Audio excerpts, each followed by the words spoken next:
The Jake Asman Show will begin shortly. Thanks to all these great Patreon members who help support the show. Get your super chats ready.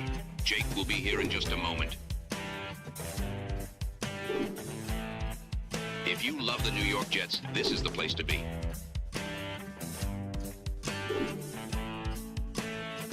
And now, the Jake Asman Show. The 0-4 New York Jets. The pain never ends. Joe Beningo will join us, and we will talk about all that and more. It's the Jake Asman Show. Let's hit it and get it started.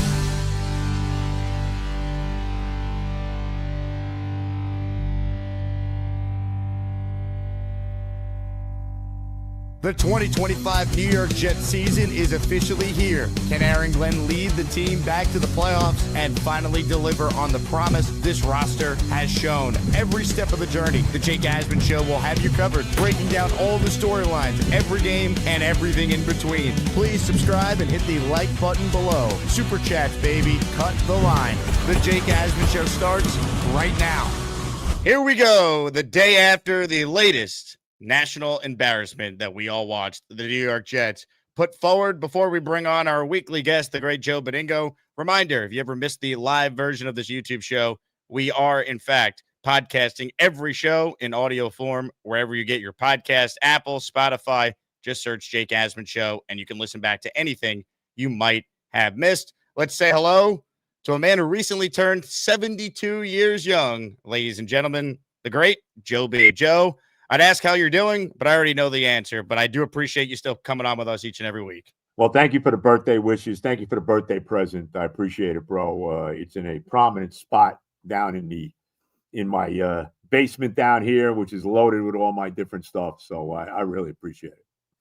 Last night, Joe, I mean, you could pick where we start. I mean, there's just so many things that we continue to see that we've seen for years. And once again, the head coach says last week, we're not the same old Jets. And then they go out there and they put that out there for all of us to watch. And now at 0-4, when's this team winning the game, man? It's unbelievable. No, it's beyond. And let's be honest, you knew the game was over when Allen fumbled on a goal line. I mean, you knew it. You could have shut it right off then. You knew it was over. You know, they slammed the ball down Miami's throat on that drive, and then they do what they make the killer mistake, as they always do. I mean, you knew the game was over right then and there. But you know, the turnovers, the penalties, and I want to get to the officiating, you know, because there was a lot of inequities in this football game as far as the officiating was concerned, and we'll get to that. But look, you just can't make the mistakes that this team continues to make. And how about this stiff kick returner, Williams? You know, somehow, some way, bro, we're in the game at halftime. Somehow, as bad as it was in the first half, we're down only 10-3. You're like, really? Oh, my God. And we're getting the ball to start the half. And what does this stiff do? First of all, he should have let the kick go because it was going out of bounds. He would have got the ball on the 40-yard line. All right? That's number one. He returns the kick, decent return, and he puts the ball on the ground. And immediately they go down and score a touchdown, makes it 17-3. And then this stiff, to compound that, calls a fair catch on a punt at the 2-yard line. What? What is he thinking, Jake? What is this guy thinking? You know, Aaron Glenn, who looks like anything but an NFL head coach. I mean, let's be honest. Through 4 games, man, you're like, really? Really? I can't believe we hired this guy. Now it's only 4 games, but God, he looks like anything but an NFL head coach. And remember the comment he made, before the season starts, if you make mistakes, you're not going to play. Well, he cut that guy Gibson. How Michael Clemens is still on the team, I don't know. Maybe it's because, Quincy Williams and Jermaine Johnson are hurt. What a shock, right? Okay? But he makes this comment. So if every guy on this team, Jake, that made a mistake was cut, you and I would be playing. Because every guy on his freaking team has made a mistake. It's unbelievable. And this guy Williams should be gone. Is he still on the team today? I mean, unreal. come on. He shouldn't have been allowed on the team flight. I mean, like it's easy to kill What was Williams. that? He wasn't on a team flight? No, I'm saying he shouldn't be allowed to travel back with the team. I mean, of course. But you know what? This is on Aaron Glenn because he's Of putting him course. back out there to fair catch at the 2-yard line after he already fumbled the kickoff to start the quarter. What happened to the accountability, Aaron Glenn? That's what I'm saying. How could these guys still be playing? It's a freaking joke. It really is. And the penalties. I want to say this, okay? Okay, there's no excuse for these penalties. But let's tell it like it is about the officiating in this game. Number one, a bogus. How many times have you seen a wide receiver, okay, kind of put his hand out a little bit, right, to gain a little separation, and they don't freaking call it? That was, I mean, they called that pass interference on Garrett Wilson. He barely had his hand out there. This is one of the premier receivers in the league, and he doesn't get the benefit of the doubt on that? That's number one. Number two, there was at least two late hits out of bounds on Justin Fields that they didn't call. And the second one was blatant, bro. It was blatant, and they didn't call it. How about the play where Rucker was down on the ground? The guy jumps on him when he's down on the ground. They don't call it.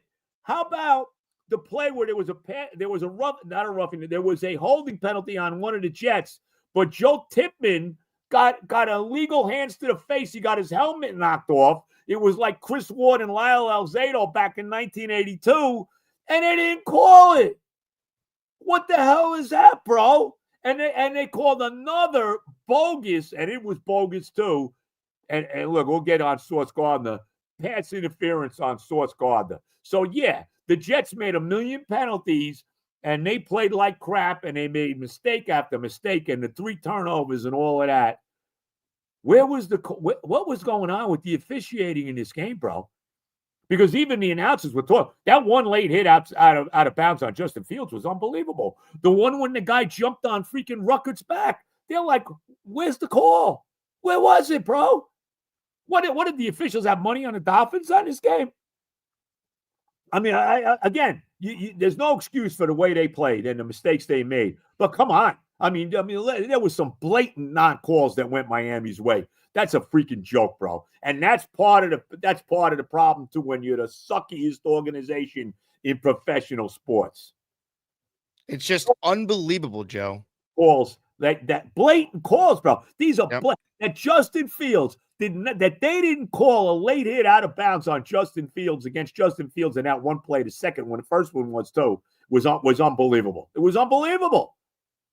It's just there's so many things, and you're 1,000% right with the officiating. It's terrible, and like multiple things could be true. The officiating was trash, and the Jets also don't deserve to use the refs as an excuse for their performance. So I'm right there with you. You know what, though, bro? A penalty's a penalty. Correct. Let's be honest. I mean, if it's a late hit, it's a late hit. That's it. And they called the one on the Jet linebacker and this gets me ticked off too. And then the league's got to do something with this. When the quarterback is going into his slide and the defenders have basically already committed to making the hit, you can't throw a flag there. Yep. What do you want the defensive player to do? Unbelievable. Oh my God. And again, that's not excusing the absolute horse shit that they were last night. But I mean, there's something. I wonder sometimes these officials, man, with all the freaking betting that's going on and the NFL being in bed with every freaking gambling service there is, I wonder sometimes, bro. I really do. It's just, it's hard to fathom this team being 0-4, Joe, because if you look at it, right, like Aaron Glenn now joins Adam Gase and Lou Holtz as the only Jet coaches to start their Jet coaching career 0-4. No one's ever been 0-5. Gase actually beat the Cowboys in his 5th ever game, and we'll see if Glenn can maybe do the same thing. But I mean, I go back to the beginning of the game, right? Right away, you just knew it was going to be one of those nights. And that's the biggest problem, I think, with this franchise. Anytime they make a killer mistake, they completely unravel. Like one mistake you could overcome, but it never ends. And then the amount of penalties, right, that were procedural penalties, not knowing how to line up, false start, illegal formation, like that's everything Glenn promised to fix. He said they're not the same old Jets. We're going to eliminate this penalty problem. That's what he vowed to fix. This team is still undisciplined, sloppy. They're not ready to play half the time. They had 9 offensive penalties last night, and that obviously includes the bogus one on Garrett, but still, there's 8 other penalties on offense. Yeah. You're just killing yourself when you play that way. You can't win. I mean, you just can't win. But the fumble by Allen was the really, you knew the game was over right then. When they didn't score, they have this, only the Jets can have this unbelievable drive, pounding it like the old days with Rex, slamming it down their throat, and then come up with nothing. I mean, it's something. And how about that? They never get a turnover, bro. They've gone 4 games without forcing a turnover. The ball was on the ground twice. One early in the game, Tunga Bailoa fumbled. No Jet was anywhere near it. And then how about the Quinnen Williams knocks the ball out? Can somebody recover the ball? Of course not. Right to the Dolphins. Can somebody freaking fall on a fumble on this team? Oh my God. It's so, bro, I am so disgusted. I mean, it's been between them and the Mets, it's just been, it's horrifying, bro. It's horrifying. There's no other way to say it.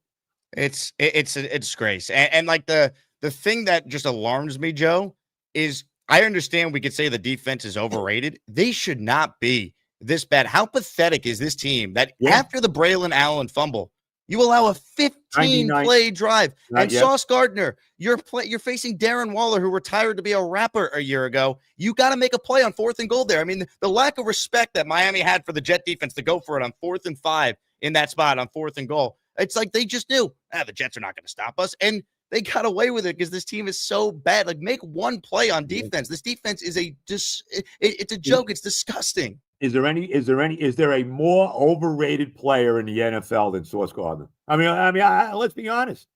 I mean, what does this guy do? Okay. There was one pass interference call I thought was bogus on him. But, Darren Waller, he's a guy that was, basically mailed it in when he was with the Giants. He had no interest in playing football when he was playing for the Giants.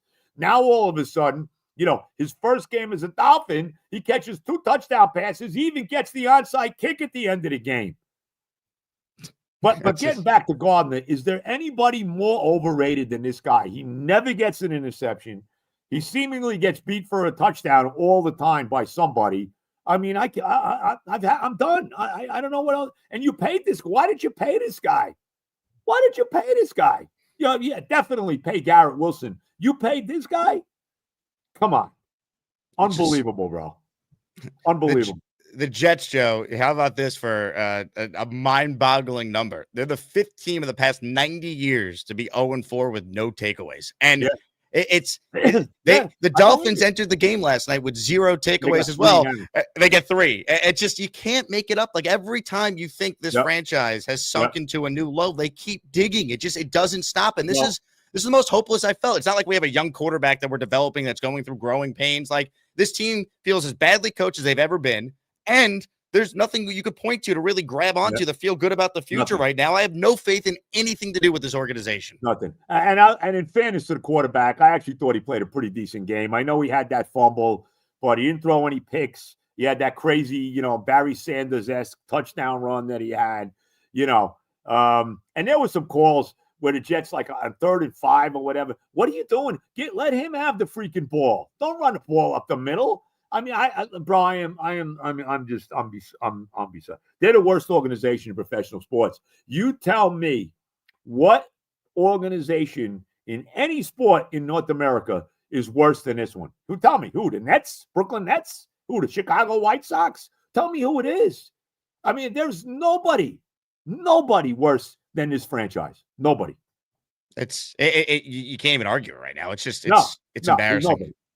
If you're watching live right now, hit the like button. Joe Beningo with us in his weekly spot. Oh, the Pain podcast will be out this afternoon. You'll get Joe's full thoughts on not only the Jets, but the Mets as well. So make sure you tune into that. If you're watching live, make sure that you subscribe to the channel. And a reminder, we do have our weekly raffle coming up. Once we get done with the conversation with Joe, we're giving away a signed Sack Exchange jersey, Bart Scott signed jersey, and a CJ Mosley signed jersey. So there you go. Hopefully someone wins and we make someone's day that's a Jet fan a little better. I mean, Joe, specifically with the offense, here's my thing, right? They, once again, had 3 points deep into the 3rd quarter. They wait way too long to start being aggressive and throwing the ball downfield.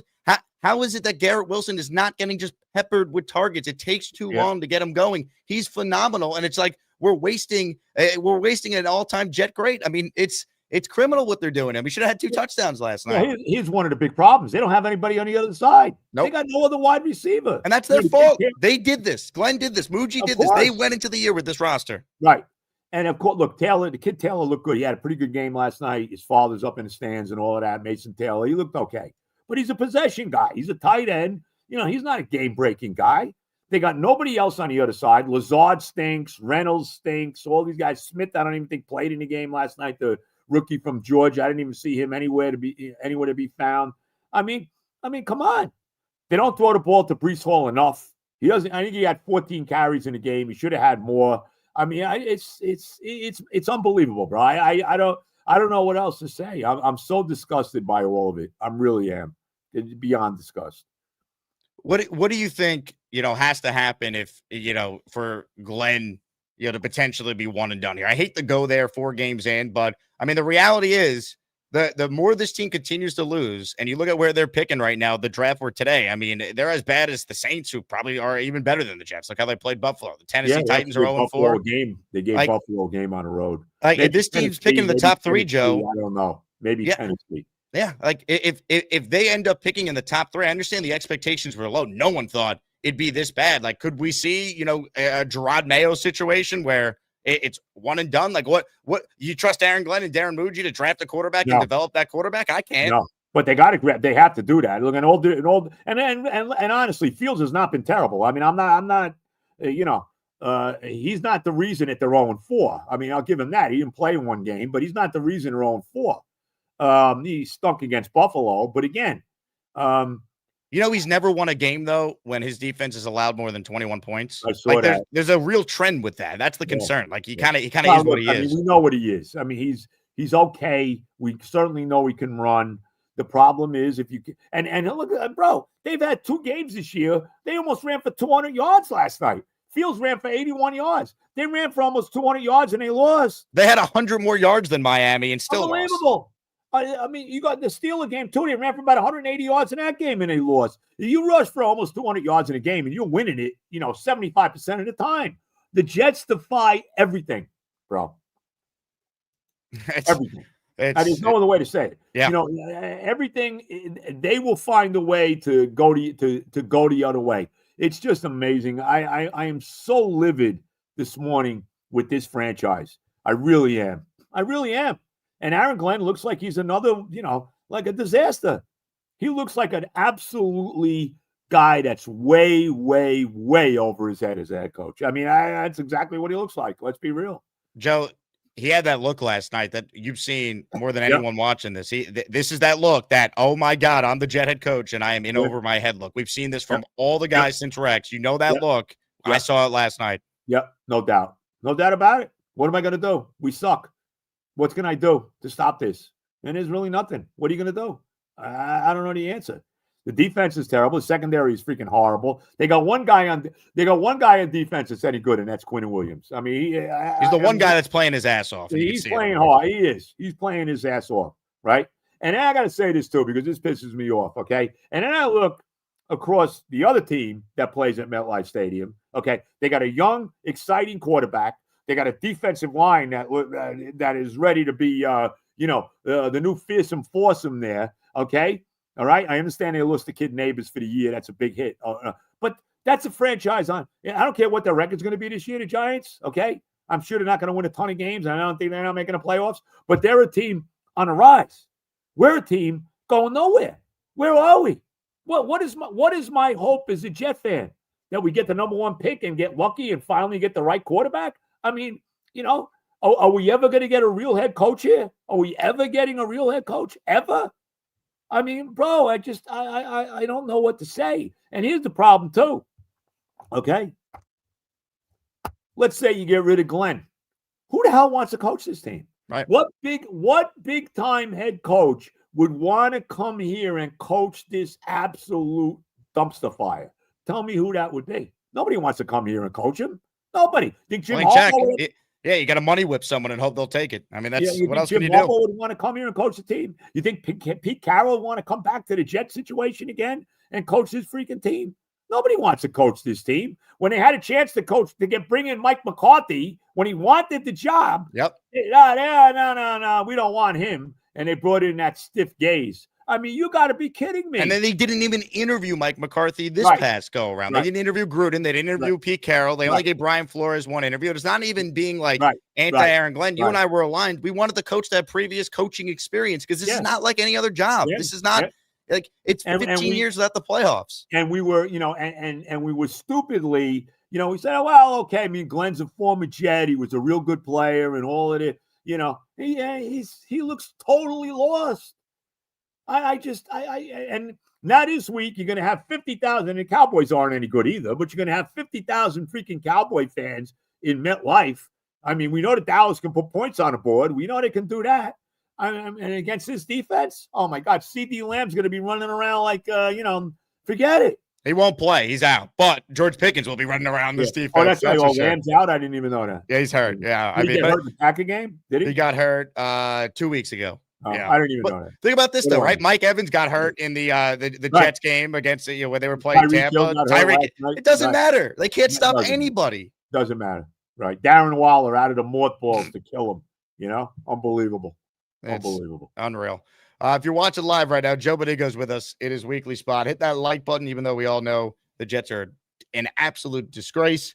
Subscribe to the channel. We're presented by FanDuel. Joe, I'm looking at the line for the Jets next week because you're right. It's going to be so many Cowboys fans. And the Jets, they're only a 2.5-point underdog, surprisingly. I figured the line would be a little higher, but Jets open up as a 2.5-point underdog against Dallas.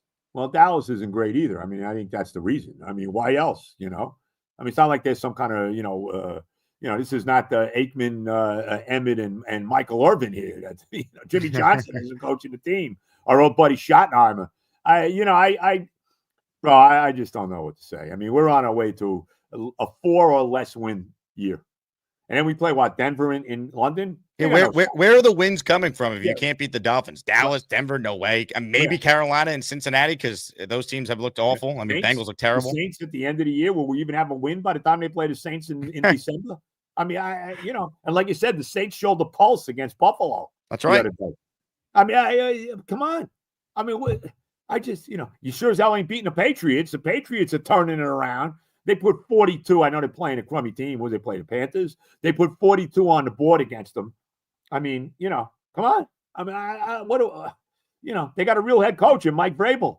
We're going to win it. Miami stinks too, but we're the dregs of the division for how many years? Over and over and over again. It's unbelievable. A question I got last night, Joe, was who wins the game first, the Jets or the Knicks? The Knicks start their season against the Cavs on Wednesday, October 22nd. You look at the schedule there. That means the Jets will play Dallas, Denver, and Carolina before the Knicks' first game. Do the Knicks get a win before the Jets? They might. I wouldn't bet against it, bro. I would not bet against that. I would not. Unreal. Hit the like button if you're tuning in. Some super chats here for Joe. But first, Joshua, you're in our raffle. We got 3 prizes we're giving away at the end of the show today. So enter if you want a chance to win any of these 3 signed items. Joshua's in for 1. Black Gypsy's in for 1. Dan checks in. He says, I went to the Mets game Sunday and the Jets game last night. Caught 2 batting practice home runs. Got a signed jersey for Mason Taylor. And the best part, neither one. Imagine being at both these games for the Met Jet fan out there, Joe. I really can't. The only good thing was that you were down in Miami and maybe, I would have played some golf over the weekend. That's about it.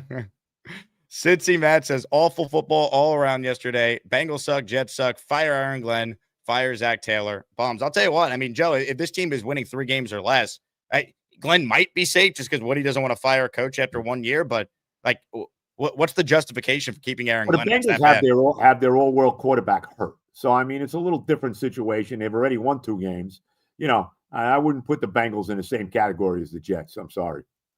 Zach Taylor's also been to a Super Bowl, so I'm just pointing it out. Doug checks in. Joe, would you consider firing Glenn after 1 season? What would our record have to be? And which likely fired coach would you want as our next coach? Well, who the hell knows? I mean, who do I want? I'll tell you, I wouldn't want Bill Belichick anymore. He's lost his freaking cookies. But, I mean, look, look, if he wins 2 games, does he come back? He just doesn't look like he knows what he's doing, it's not even so much 0-4. It's just the fact that they look so unprepared. They continue to make the same mistakes, and he looks like a deer in the headlights on the sideline. Let's be honest about it. It's just it's been all talk, and Yeah. he lost me, Joe, because if you go back to what he initially said at his introductory press conference and what he said at the combine, he's talking about how we're here to win now and going forward. Couldn't wait to get rid of Aaron Rodgers. Couldn't wait to move Couldn't on wait from to get him. rid of him. That's right. And so he's talking this big game about how, you know, it's all coaching and we're going to be disciplined. And if you already brought it up, you make mistakes, you're not going to play. And it's the same exact thing, man. He's no different than Salah, Bowles, Gaze, Ulbrich. It looks exactly the same. Isn't it amazing, though? Bowles, talking about a guy that stepped in shit, man. Winds up in Tampa, winds up with a real quarterback in Baker Mayfield. And look what he's in the playoffs now every year. I know they lost to Philly the other day, but, you know, they're going to win that division going away. You know they are. I mean, it's unbelievable. It's unbelievable, bro. Salah's back in San Francisco, loving it up with the Niners, even though they lost to the Jags. Even the Jags look like they got something going now. Maybe Trevor Lawrence has finally found it. And here we are. It's all coaching, right? Like Jacksonville's 3-1. Daniel Jones and the Colts are 3-1. Like people will say to me, "Oh, Jake, what did you expect from this Jets team?" I didn't expect 0-4. I expected a team that could at least show some fight and win a couple games early and be relevant. Before like it's not even October yet, and we're cooked. Right, only my team. You know, usually they're done by Halloween. This year they're done by my birthday. You know, they couldn't even make it to Columbus Day, Joe. We couldn't even get there. I mean, come on, it's unbeful. Jeez, oh God. Dan says you knew why everyone would convert. Let me just say this: if there is, you know, another lifetime, I don't know how, you know, who knows what they worry about. If I ever came back to Earth again, okay, somewhere in a far distant galaxy from now, okay, after I'm long gone, I don't want to know anything about sports. I want to know nothing. I want to be completely oblivious to the world of sports. I really do. I mean it. Because it's done nothing but give me freaking agita and aggravation. That's all it's done. And it's really a joke.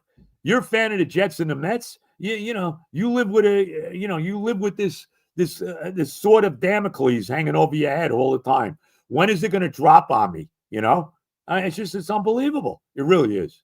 It just never changes. Never. I feel for you, Joe. I think it's just the last 24 to 48 hours. Brutal. Yeah, beyond the pale. The Jets are my identity. Being a decent dad, husband, and professional means zero. I wasted my life. I want to crawl in a hole. Otherwise, great morning. That's how the Jet fans feeling. Unreal. Yeah. How could you not? Snake Plyskin says, I think the refs took an envelope. Boy, I felt that way. The officiating was blatant with the missed calls that the Jets didn't get. I mean, let's be honest about it. They called everything on them. Like I said, that one roughing on Tua. What do you want? And this is something the league's got to look at. You know, when the quarterback goes into a late slide and the defensive player is already committed to making a hit on the guy, you can't throw a flag there. And we see this. It's not just the Jets. I see this all the time. But God forbid they call it on us when our quarterback gets slammed 10 yards out of bounds and they don't call it. Or when our tight end gets the guy jumps on him 5 seconds after the play's over and they don't call it. Unbelievable. When they call our all-world wide receiver for basically, he hardly pushed off on the guy. Look at the play again. Yeah, he put his hand out, but come on. How many times do you see wide receivers do that and not get a call? How many times, bro? That was bullshit, that call.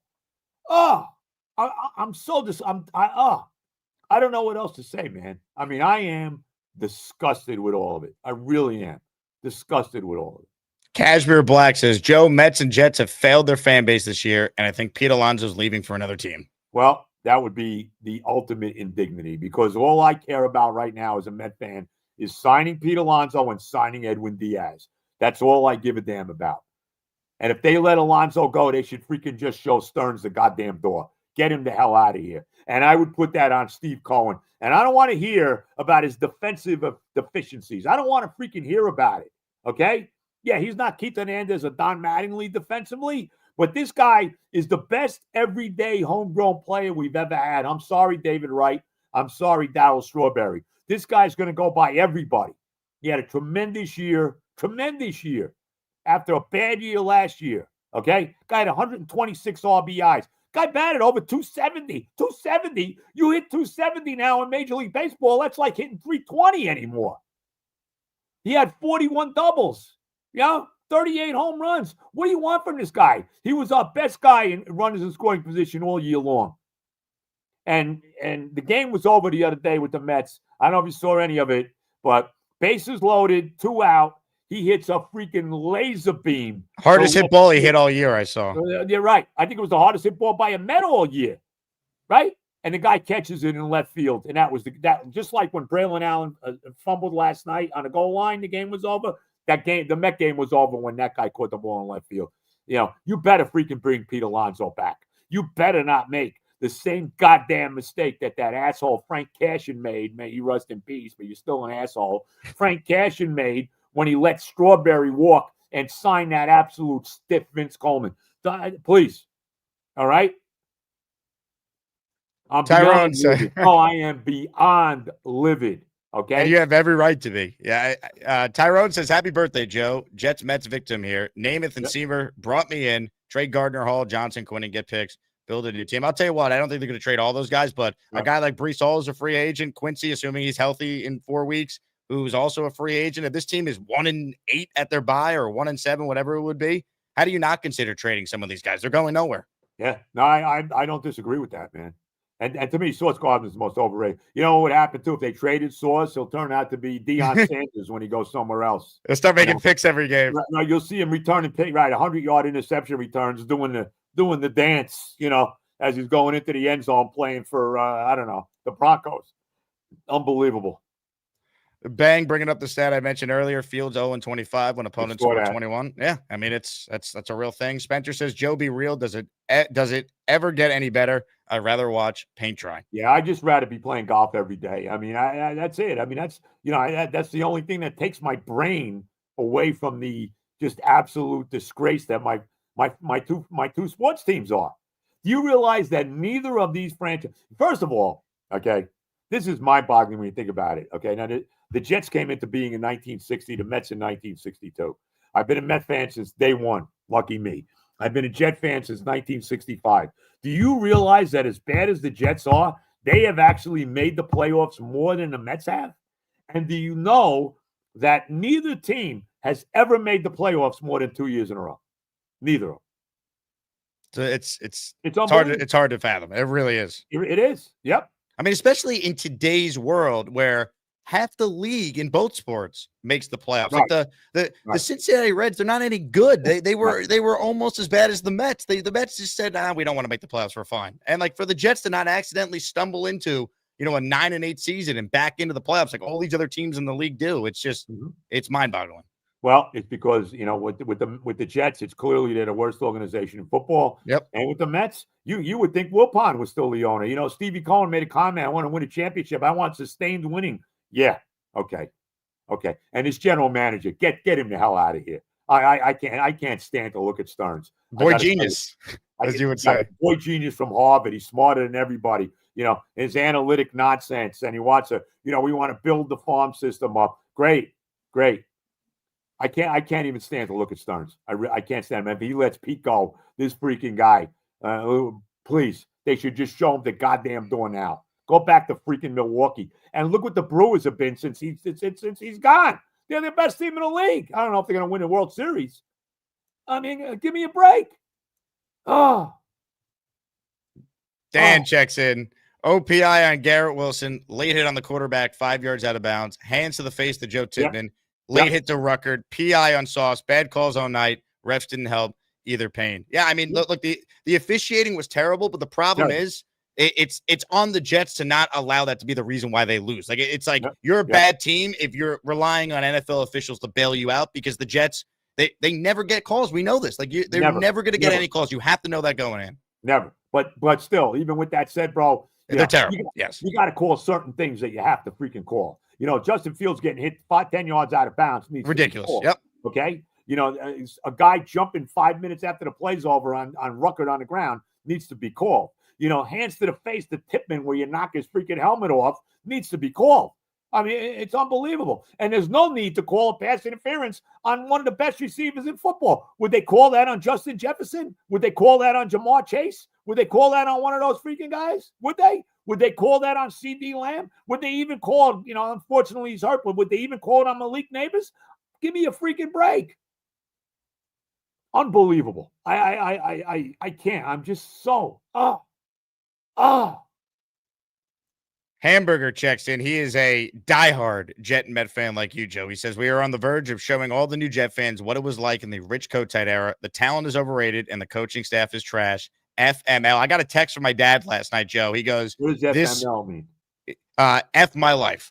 Oh, I see. I get it. And my dad sends me a text in like the third quarter. He goes, this is what it was like when Kotite was the coach. And the fact that like everyone's saying Big Glenn's a Parcells disciple, maybe he's a Kotite disciple from what we've seen. Right. He was there for Kotite too. Remember this? And they showed it last night. Remember, Glenn got beat on the spike play, okay, by Mark Ingram and Marino. It was I know he was a rookie, but he's the guy that got beat on that play. Let's not forget that. Yep. Michael says, Joe, was this about the worst 30 hours in the history for us Met Jet fans, although the Mets were at it for months? Yeah, it's up there. Yeah, the Mets did. I keep using this when I talk about the Mets, and I hate to, because, with the temperature in our country now where, basically assassinations are okay. I hate to use the word bloodletting, but that's what it was. It was a 3.5 month, 4 month slow bleed out by the Mets. 38-55 since June 13th, and what went down that night, and I don't want to get into it. But 38-55 since June 13th. They were right down there with the White Sox and the Nats. They couldn't even beat the Nationals. The Nationals beat them 4 out of 6 games. Those were killer losses to Washington. Forget Miami. Miami actually was a better team than the Mets the last 3 months. They had a winning record. Freaking Washington stunk. And the Mets lost those 2 games at home last weekend, the last 2 home games. Are you serious? Oh, my God. What a disgrace. I mean, it's disgraceful. Both teams. Different ways, but just complete freaking disgrace. Really. And both owners should be ashamed of themselves. Woody, you're a terrible owner. And Uncle Stevie, you're starting to move into not so great owner status either. Let's be honest about it. Unbelievable. You better freaking sign Alonso and Diaz. I'm telling you again. I can't emphasize this enough. I can see Pete Alonso. Could you imagine Pete Alonso playing at Yankee Stadium next year? Could you imagine that? Because I can. And what a disgrace that would be. Unbelievable. You won't want to hear this, but I don't think the Yankees would sign him. I think they're going to play Ben Rice at first base next year. Okay, well, that's good. But even so, somebody will. Houston, Cincinnati, unbelievable. And only the Mets. That would be so typical of what this franchise has been over the years. So freaking typical. Few minutes left with Joe. We'll get to the remaining super chats here. Theron says, Lions fan here, started supporting the Jets after the Aaron Glenn hire. That was the most undisciplined, moronic joke of a team I've ever seen. Also, shout out to Orlovsky for acting like Tua was going to die after that BS flag. Yeah, right. Well, look, Chris Fowler's a terrific college football guy. He shouldn't be doing the NFL. Riddick's okay. The other guy, And how about the fact, too, it just shows how bad the Jets are. God forbid that Aikman and Buck would do the Jet game. Why would they do that? Why would they want that stiff team? They don't want to do that. They don't want to do one of their games. Give me a break. It was fitting that the 0-3 Jets against the 0-3 Dolphins against the B-level announced team. The B-level announcer team. That's exactly that's what we got. Craig says, does the playoff drought reach 20 years? Roster is poop. We're at 15 now. It almost could, the Jets playoff drought could almost drive. 14, we're going into 15. This will be the 15th season. Yeah. Right. What would make me think it's going to be any different? The way it's been so far, Aaron Glenn has no chance to be the coach in 5 years. No shot. Is he the coach at the end of 2 years? He might not even make 3 years. Right. He may not even make it out of this year. Right. Joe, I'm telling you, if this team wins 2 games or 3 games, I don't know how you bring them back. And I'm not. I'm with you. You can't. If they're picking in the top 3 and they're going to draft the quarterback, what have they done to make you feel like they deserve that opportunity? Nothing. And let's be honest. Let's go back to this too. Let's be real, bro. Okay. And I'm not killed. Fields hasn't been terrible. I don't want to put this on Fields, even though I don't love him. We know what he is. How do you let Aaron Rodgers walk away? How much better would this team look if Aaron Rodgers is the quarterback and you got Devontae Adams playing on the other side of Garrett Wilson? And you know what, Garrett? Okay, you were crying. You ain't gonna get near 1,000 yards this year. Okay, you got your buddy, your quarterback. You ain't gonna get near 1,000 yards. when you got no help on the other freaking side. All right. Well, let's be honest about it. He might get there, but he's not going to win anything. It's going to be like what his first 3 years have been like. He's not going to win nothing. He was crying about he didn't get the ball last year. Give me a freaking break. How much better is this team with Aaron Rodgers and Devontae Adams? Really? Please. Oh, man. Bash writes in, if we're picking in the top 3 of the draft, Glenn has to go, especially if Stefanski, John Harbaugh, or Brian Flores are available. This is worse than Gase right now. I agree. If the Ravens are dumb enough to move away from Harbaugh, I don't care what it takes. Like I would trade a top 3 pick to get that coach. Like they need the stability. They need someone that's done it before, but not these guys that are just learning on the job in the biggest media market with a franchise that is snake bitten. Like you need someone that, like Parcells, when he came in, it worked because he was Bill Parcells already. Aaron Glenn is trying to be Parcells. He doesn't have the pelts on the wall. Well, let me just say one thing about Harbaugh. I mean, to me, that's the most overrated team in the NFL, the Baltimore Ravens. Let's be real about it. Would you take Harbaugh though if he was available? Well, of course I'd take him, but I'm just saying, maybe it's time for him to leave. Maybe Andy Reid got fired, right? Like Andy Reid got fired, and then like sometimes you just need a fresh voice. You go somewhere else. Yeah. But again, why the hell would John Harbaugh? I said this before, bro. Why would a guy like John Harbaugh, who's won a Super Bowl, who's done nothing but win in his years in Baltimore, why the hell would he want the mess that's the Jets? I don't care how much money they threw at him. Why would he want them? Why would any real big-time head coach want any part of this freaking just woe-begone organization? Tell me why. Tell me. Jake writes in, Rodgers looks better with competent organization. Well, he's playing the way we all thought the Jets last year were going to be able to play. Run the ball, good defense, don't turn it over, be well coached. And they're 3-1. He hasn't been spectacular, but he's taking care of the ball. He's made plays. Like that's what they were supposed to be last year. If they had Nick Folk last year, they win more than 5 games. The season doesn't spiral the way it did. Look, Rodgers is on his way. The Steelers are on their way to winning the division. Yep. The Ravens are completely overrated. Cincinnati's going nowhere without Joe Burrow. Cleveland is Cleveland.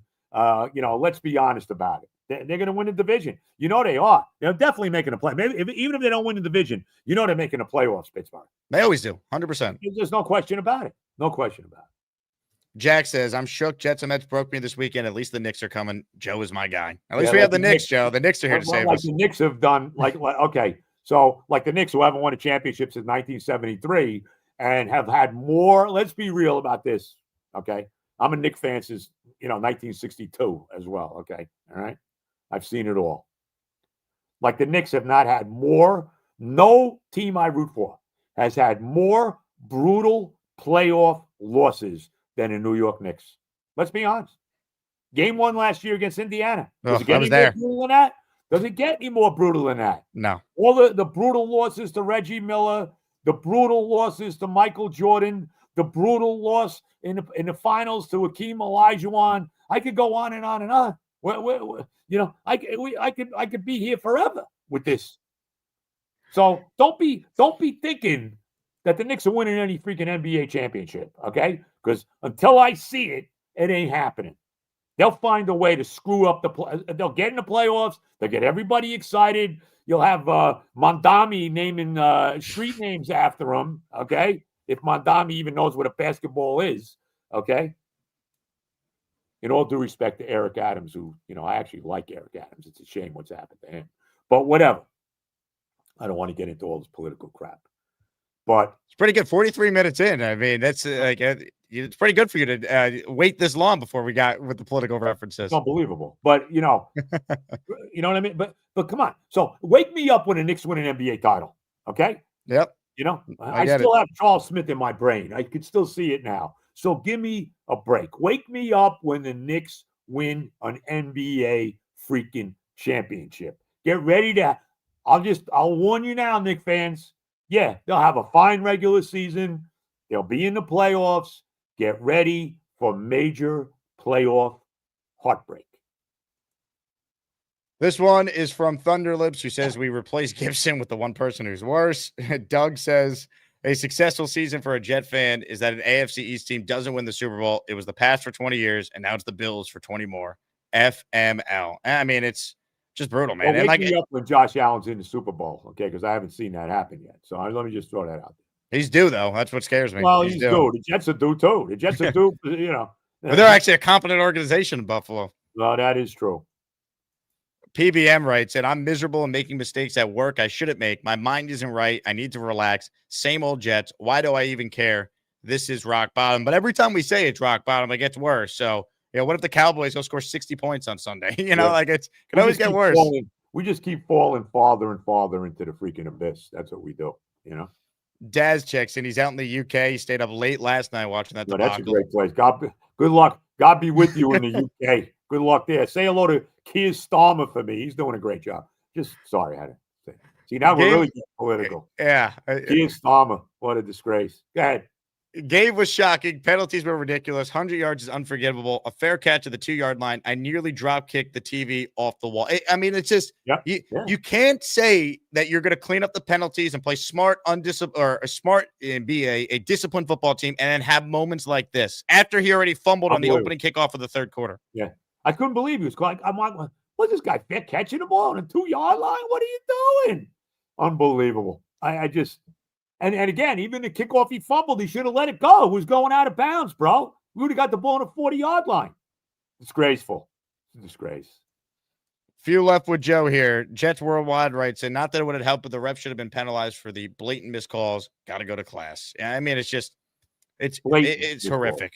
Horrific. Blatant missed calls by the officiating in this game. And some of them are so obvious. You never see like the late hits not get called. And then you know what'll happen? You'll get the memo from the league. We missed a few calls. Well, what the hell good does that do now? So what? You're apologizing? What the hell good does that do? Give me a break. This one is from Jack, who says, season over before Halloween. That's scary. It's over before September ended. We couldn't even get through September. I told you my birthday, they were done. Unreal. Third man says, how about that punt on 4th down with 7 minutes left? Good point. I don't know if we hit on that yet, Joe. I forget. I hated that because then in 2 plays, Miami got 35 yards that you just gained on the punt. It made no sense to punt when they did. Yeah, well, goes back to the coach, man. Coach is lost. Third man says the late hit on Tua was BS. They never touched him. Yeah. Well, and again, whether they touched him or not, you cannot you cannot throw a flag when the quarterback goes into a late slide. The defensive players have already committed to making the hit on the guy, and then he goes into a slide and they throw the flag. Unbelievable. But then again, if it was Justin Fields, they wouldn't have thrown it. It never ends. It truly never ends. I'll get you out of here with this. Give us your prediction for Yankees Red Sox. Did the Yankees finally get it done? I could really give a damn, honestly. No, really. I like baseball season's all. I will not watch a pitch of the playoffs. Really? I could give a damn less. Okay, I'm serious. This Yankee Red Sox now is nothing to me. This is not Yastrzemski and Jim Rice and Rick Burleson and Fred Lynn against Thurman Munson and Reggie Jackson and Greg Nettles, okay?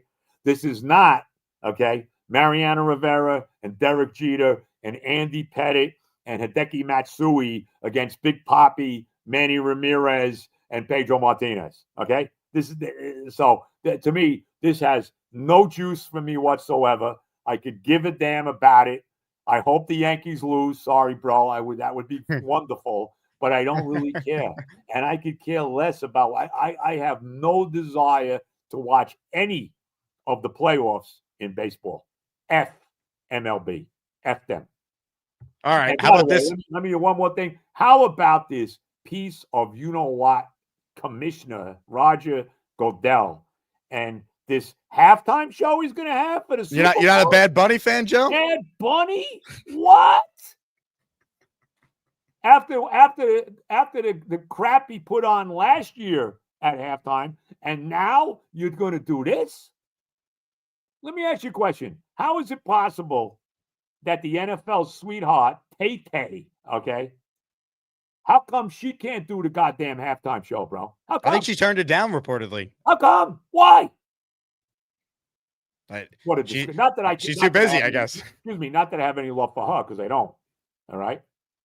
But this is what you're giving. This is what you're giving the NFL fan, the hardcore NFL fan. I guarantee you, if you polled every NFL fan, everyone, and there's millions of them, we understand that.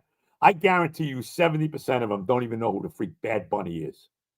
Okay? Give me a break. What a joke. Roger Goodell's is complete. You know what he is? Excuse my language. He's a complete dickhead. Okay? That's what Roger Goodell Tell us how you really feel, Joe. Complete dickhead. Okay? Did you do anything fun for the birthday, Joe? We got to get you out of here with something positive. I saw on your Twitter account, your daughter posted some great pictures. Did I do anything fun for the birthday? Played golf. Had a nice golf day with my wife. Got a lot of unexpected presents, like the Gastineau helmet you sent me, and I thank you so much. A lot of nice presents. My wife cooked me a nice dinner. It was an overall good day. It was an overall good day. I like the picture that I guess it was your sister that posted, right? This is you and your granddaughter here, right? Oh no, that was my that's my wonderful, lovely granddaughter, Simone. I love her. She's the best. She's a great volleyball player. Senior in high school. We got her a car for her birthday. Her birthday, it's funny because her birthday's the day before mine. So she's September 25th and I'm September 26th. So there's a great closeness between the two of us, and she'll be going off to college next year. She's looking at colleges, so she's the best. So nothing but love for my wonderful granddaughter Simone. Love it, Joe. Hang in there, all the love. We'll somehow get through another woebegone Jet season, and somehow. Are you going to the Cowboy? You're going Sunday. No, I'm not going. The only other game I'm going to is Carolina because we sold like almost 80 tickets for like all my listeners to sit in the same section for that game. So it's tough for me to go to games now because I do the show with Mike Tannenbaum on radio from 8 to noon every Sunday. So by the time I get off air and trying to get the MetLife, it's tough. Steve Tannenbaum, tell him Beningo says, any interest? You say thanks a lot for the great job that your whatever they are, your the 33rd team. That your consulting firm did in getting Aaron Glenn. Tell him he did a great job. I'll let him know. You tell him I would take him back as my GM in a goddamn heartbeat. And I'm going to tell you this again, okay? If I owned this team, Rex Ryan would be my coach in a freaking nanosecond, okay? Rex Ryan, who will crawl back to MetLife Stadium to be the coach of his team. In a freaking nanosecond, I would take Rex Ryan back coaching my team. In a nanosecond. And I would take Tannenbaum back as the GM. Tell you what, they wouldn't be 0-4. Not that I think Rex would save the day necessarily, but I could promise you they wouldn't be 0-4 if Rex was coaching them right now. Yes, they wouldn't be. That's you damn right they wouldn't be. Damn right. Joe, all the love. Appreciate you as always. All right, bro. God bless. We'll talk to you for what I'm sure to be another fun Monday. With you in the building. Let's go. Going to the game. I'm going to the game Sunday, so we'll bring see. us a win. The first win of the Aaron Glenn era. Hey, one thing I saw, it's supposed to be gorgeous, son. It's supposed to be like 85 degrees Sunday. Let's go. There you go. Unbelievable. Positivity. How about that? Oh, nothing but positives, bro. God bless. Ladies and gentlemen, Joe Beningo with us in his weekly spot on the show. Oh, the Pain podcast will be out later this afternoon. Make sure you guys subscribe and check it out. Of course, pain never stops. Hit the like button if you're just tuning in. We are going to do our raffle coming up today on the show. We got 3 prizes. You still can enter for your chance to win a signed New York Sack Exchange jersey, signed Bart Scott jersey, and a signed CJ Mosley jersey. If you're watching live, make sure that you are subscribed to the channel. We will be live each and every day, somehow, some way, talking about this football team that absolutely stinks, but has somehow the best fan base in all sports. So we're all in this together. I don't know what's changing, man. Everything Glenn has said he was going to implement, he hasn't done it. And sure, we could say he needs more than 4 games, but it was never supposed to look this bad. They had 9 offensive penalties last night, tied for their second most in the game over the past 25 years. Let's be real. If Aaron Glenn didn't play for the Jets, most of the fan base right now would be saying, one and done, he's got to go. And some are actually starting to say that.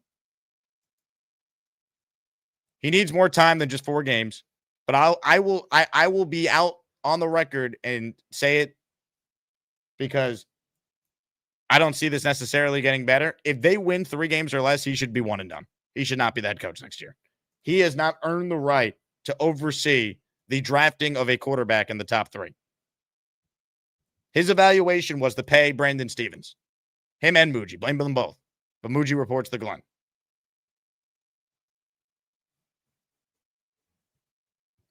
His evaluation is to continue to play Michael Clemens. His evaluation was to keep Xavier Gibson on this team. It cost him a game. His evaluation was then sign Isaiah Williams, who not only fumbles a kickoff to start the quarter when the Jets are somehow only down 7 points, despite how poorly they played in the first half, but to then allow that stiff, to quote Joe B, to then be the punt returner so we could fair catch at the 2-yard line. And yes, blame Williams for being a moron. This is coaching, man. And Glenn had that look that concerns me. We've all seen this look. When a Jet head coach has this look, I fear it's the beginning of the end. And I hate saying this 4 games in, but I got to just tell you how I feel. I'm never not going to be honest. And I hope to God I'm wrong. I hope they win Sunday and we can start to see some improvement here. Because if we don't, what is the justification for this to not be one and done? Gerard Mayo was a Patriots legend too. They fired him after a year. Right? Like, everyone who's been watching me a long time, you know I'm not negative. I'm really not. I've become negative because the Jets have given me nothing to really grab onto and be positive. But I try to be positive when I can. But I don't feel good at all about where this team is going. The only positive you could come up with is it's only 4 games. That's it. It's only 4 games. But what have you seen that's going to give you any indication it's now going to be better? The Dolphins suck. They haven't had a turnover all year. They forced 3 last night. Jets, once again, haven't forced any. How is it the Jets never could fall on a fumble? How?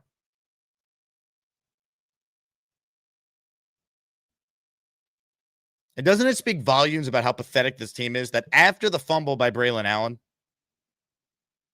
it's not like you have to immediately allow a touchdown, right? You don't have to allow Miami to go right down the field. That's not how football works, where, oh my God, we turned it over. Now we are going to allow the Miami Dolphins to put together a 15-play drive that actually went 106 yards because they had 10 yards of penalties on that drive. It really was a 96-yard drive, right? The net was 96. They started at the Jet 4-yard line after the Braylon Allen fumble. That's when you knew the game was lost. Because this team gives you no reason to believe they're ever going to overcome adversity. And early on in this game, you couldn't have looked better than the Jets did on that opening drive, playing their brand of football. They could not be stopped. And Braylon Allen's fumble, you just knew. You wanted to believe that it could be different. Somehow they were only down 1 score, 7 points at halftime, 10-3. And then you start the second half.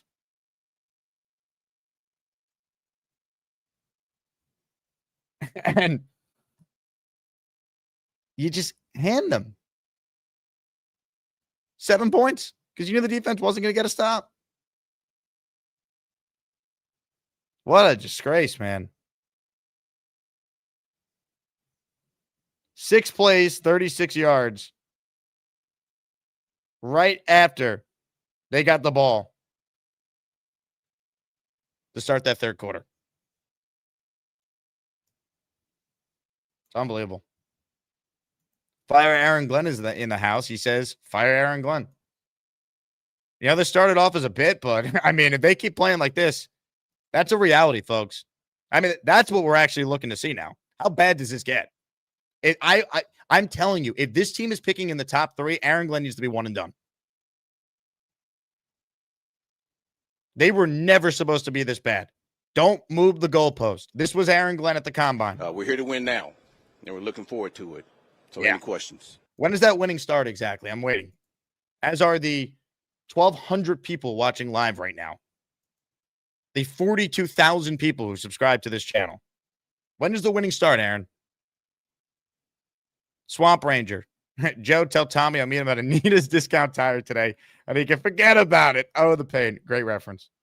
Casper Black says, I think the NFL are trolling MAGA with bad. Dude, Joe going off about Bad Bunny was the most. I should have teed him up earlier to bring that up. That was the most predictable take of all time. Joe not liking Bad Bunny. Not that I like Bad Bunny. Like, I don't feel that strongly about him one way or the other. He's fine. I don't really know a ton of his music. I know it's mostly Spanish, which I think is odd for Super Bowl, but whatever. But like, you knew Joe was not going to be on board for that. It's so funny. Connor Long says, Jets lose to the Dolphins, 4 hours of sleep and then school. Can it get any worse? Oh, it can, Connor. Just wait. Remember, though, this was your guy, Connor. You were an Aaron Glenn guy. You believed. See what happens when you believe. The Jets just say, watch this. The Rooster says, Steve Wilkes. Every player is playing below their capabilities. They look lost every possession, 2-2 if just average. Yeah, I mean, we could play if they had this game. Like, when I tried to do that last year, you guys told me, nope, it's all Aaron Rodgers' fault. See how much coaching matters? Last year, it was all Aaron Rodgers' fault. All of it. We blame Aaron Rodgers for every goddamn thing that's ever happened to the Jets. It was all his fault. You see how dumb that is? You see how much coaching matters? Aaron Rodgers has been spectacular on the Steelers. He's on a good team that's well coached. 3-1. In the NFL, you lose games more than you win games, if that makes sense. Like, the teams you're playing, they're more likely to make mistakes to cost them games than to actually go out there and just be better and win. That's the NFL. And the Jets have done this for 15 years, where they have just been incapable to overcome adversity, and they beat themselves. Brees Hall had the best quote of the day last night. He had, by far, the best quote. He said after the game last night the following statement: teams shoot themselves in the foot. Then we come back and shoot ourselves in the head. That's the Jets on the field, and that's this fan base, because we keep coming back for more. I'm going to get to your calls coming up here.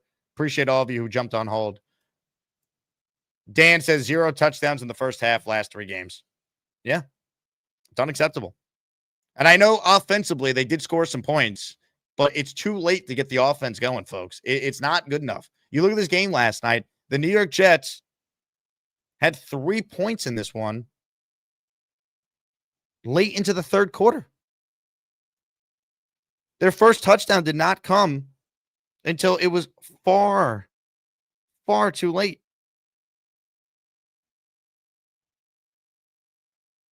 I mean, it's not good enough.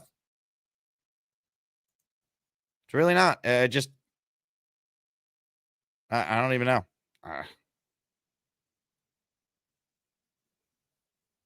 Take way too long to get the ball to Garrett Wilson.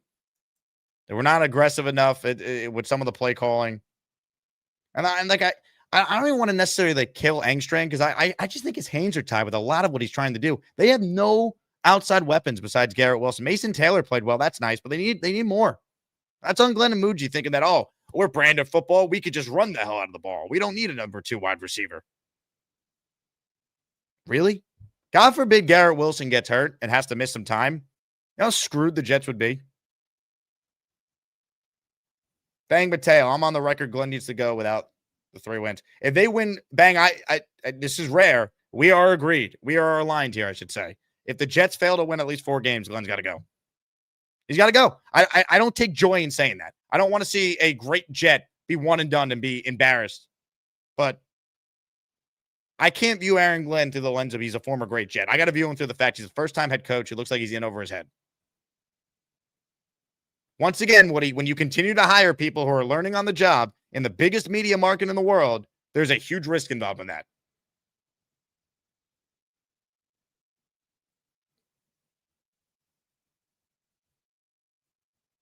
And Villette, Salah was 2-2 at this time last year. Yeah, and then he fell to 2-3. I went to London. A year ago today was the Denver debacle. Came up with my timeout. Then I flew out to London, watched the Jets lose. Salah got fired, and then the season went to hell.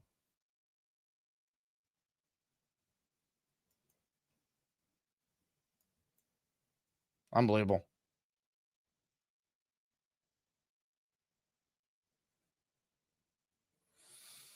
And by the way, what will happen is this team will not finish with the number one pick in the draft. You know they're going to win a couple games late. As bad as the Jets have been during this run, have they had the number one pick once? No. So they won't. They're going to win a couple games here. They'll probably finish with, my guess right now is they'll probably still get the 4 total wins. I had them at 6 before the year started. Probably should have stuck with my initial 4 after they cut Rodgers. Let's get to your calls. Jake Quest starts us off today. Hello, Jake Quest. What's up, Jake? How you doing? I'm hanging in, man. I'm hanging in. How are you? Good. I'm going to push back on the 3 wins for Glenn, bro. Okay? You got to give him a chance. It's 4 games in, right? We've lost these games, 3 of them tough.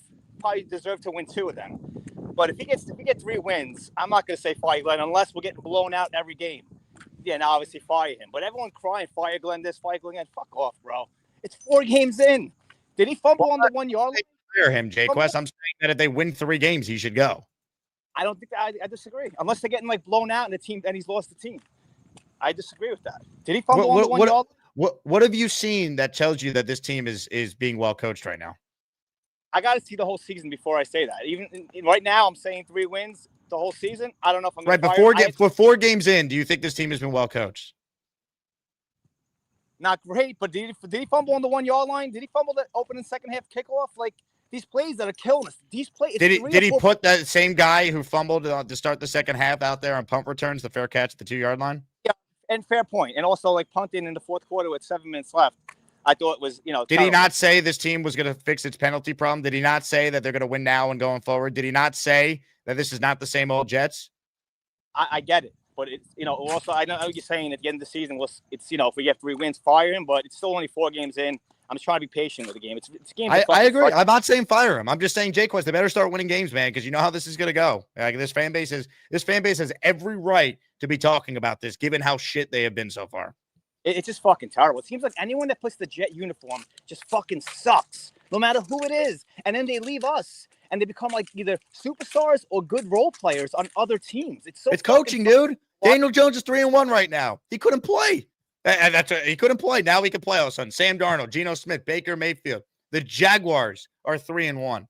It's coaching. They're not well. The Aaron Glenn so far has done a bad job. We could say it. Hopefully he gets better. Dan Campbell started 3-13-1. We only hope that Aaron Glenn could be on that path of turning it around. I do feel like we do have the right offensive coordinator. I like what he's done. He's limited, right? We don't have a second wide receiver, so there's only so much he can do. But I do like we're moving the ball. We moved the ball all game yesterday. All day we moved the ball, but you can't fumble on the 1 yard line and expect to fucking win. You can't make dumb mistakes like that. And the refs are fucking awful. I know everyone's just saying it. I'm not saying anything else no one said before, but the refs are fucking terrible. It's frustrating when we beat ourselves and then the refs are against us too. It's fucking frustrating as shit, man.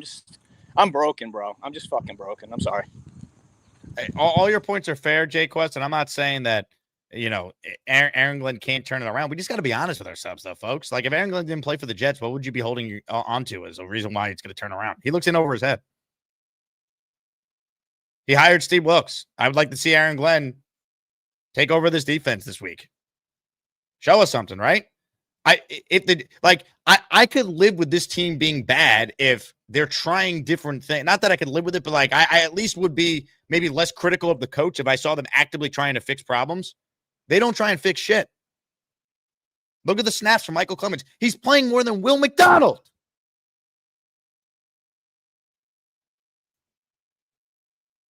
All right. Why, for the love of God, is Tony Adams still playing? Did you see his tackling effort last night? I use the word effort very loosely. He played 100% of the snaps. He played 58 snaps last night. Malagoa stinks. McGregor stinks. Barron stinks. Why is Malachi Moore only playing 2 total snaps last night? Why is the linebacker they picked up from Kansas City, Jones, why is he only playing 1 snap? This guy played for the Chiefs and had double-digit tackle games. Look at his game log. I was looking at it last night. Try something different, for the love of God. Put Michael Carter at safety. Move Stevens to safety. Play AZ Thomas. Enough. Enough of the same bullshit. Your defense stinks. 15-play drive you allowed. And for the second week in a row, like after the Braylon Allen fumble, 15-play drive. And for the second week in a row, the Jets get the benefit of the best team's weapon getting hurt. Tyreek Hill was killing them. He got hurt. Probably done for the year now. Hate to see it. Don't worry for that. Last week, Mike Evans went down. Didn't play late in the fourth quarter. You had a chance. You still couldn't stop Baker Mayfield. I'm sick of it, man.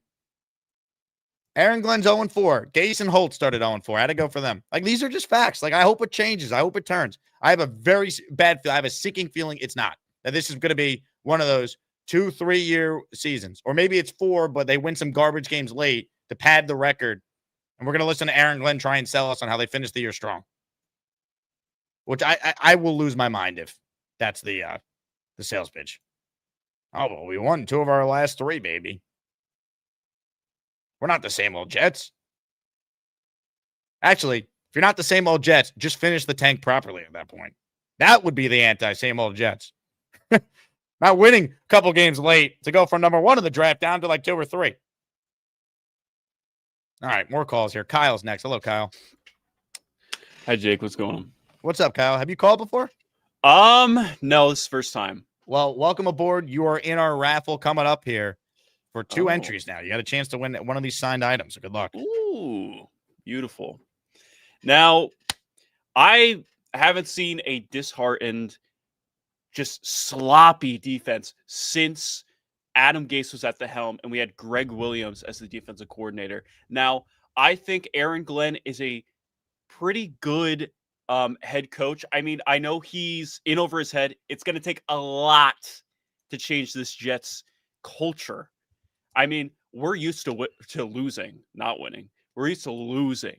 And it's not going to get better from here if we don't take accountability. And did it take Dan Quinn a while to change the culture in Washington, or D'Amico Ryans to change a even worse situation in Houston in his first year? Listen, the Jets are the Jets, though. You have to give that. You have to understand that the Jets are who we are. We are this cursed franchise, and we have players that should be starting. I mean, Thomas should be starting at corner. We have Malachi Moore. He should be starting at safety. I don't know why we have. So how is Aaron? So you're saying Aaron Glenn's a good coach, but you're saying that these guys should be playing. How is that how is that not on the head coach? Listen, I think Steve Wilkes has more at fault here. I think he's the one that's calling the plays. He's the one that's, really driving this defense, but driving to where? We're playing with absolutely no effort on defense. I mean, that 95-yard drive, there was just absolutely no heart in that game. I just can't understand this. And the offense played better than I would have thought. I mean, listen, this is probably the best offense we've had since 2015. Nah, their offense last year was better than this. I mean, look at the production that they're getting in these games, Kyle. It's not coming to the second half when they're down in catch-up mode. All right, they had 3 points in the third quarter last night. Nick Folk needed a hit from 58 yards. Thank God he's still as good as he's been, just to give him a chance to only be down 7-3 going into or 10-3, going into the half. Like this offense has not been that good. Let's be real. They've had moments where they could run the ball, but then they beat themselves with the self-inflicted penalties. The turnover by Braylon Allen was a killer. The Fields turnover on the fumble was a killer. Last night, you look at the penalty situation last night, and what they have? I had in my notes. They had 9 offensive penalties, tied for their second most in the game over the last 25 years. Yeah. I mean, total, they had 13 penalties for, I think, over 100 yards. And the Dolphins had 6, under half of what we had, for 40 yards. I mean, it's just, it takes a disciplined team to win these football games. And if we didn't have those penalties, I think we would have won the game. With the turnovers, I think if we had maybe one less turnover, I think we would have won that game, personally. Well, I mean, if my aunt had, what, she'd be my uncle. Like, it just, this is what bad teams do, Kyle. This is what poorly coached teams do. This was supposed to change with this head coach. Aaron Glenn vowed to eliminate this team's long-standing penalty problem. Last night, they had 9 offensive penalties, tied once again for their second most in a game over the past 25 years. They went out there and had 5 of those penalties come before the snap. That's the false starts, illegal procedures, guys not knowing how to line up. That is all coaching. That falls on coaching.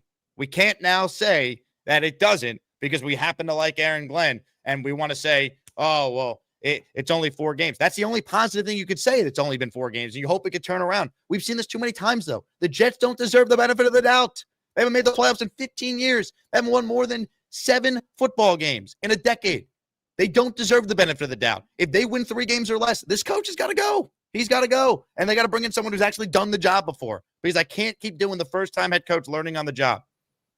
Yeah. I mean, even if we do pick top 3, like I don't know who we could bring in that would really make that difference. Well, especially because I don't think they're 0-4 because of Justin Fields. Like, he obviously got hurt and didn't play in one of the games. Like, Fields certainly gave them a chance week 1. They should have won that game. They blew it.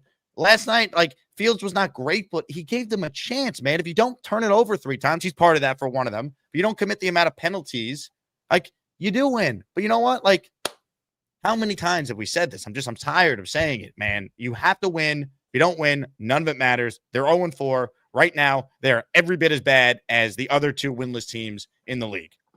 Oh, yeah. I feel like if we played the Saints, I don't know if we win that game. I would pick the Saints right now. Honestly, like, if you're making a parlay or a bet anytime, bet against the Jets. That's a guaranteed win.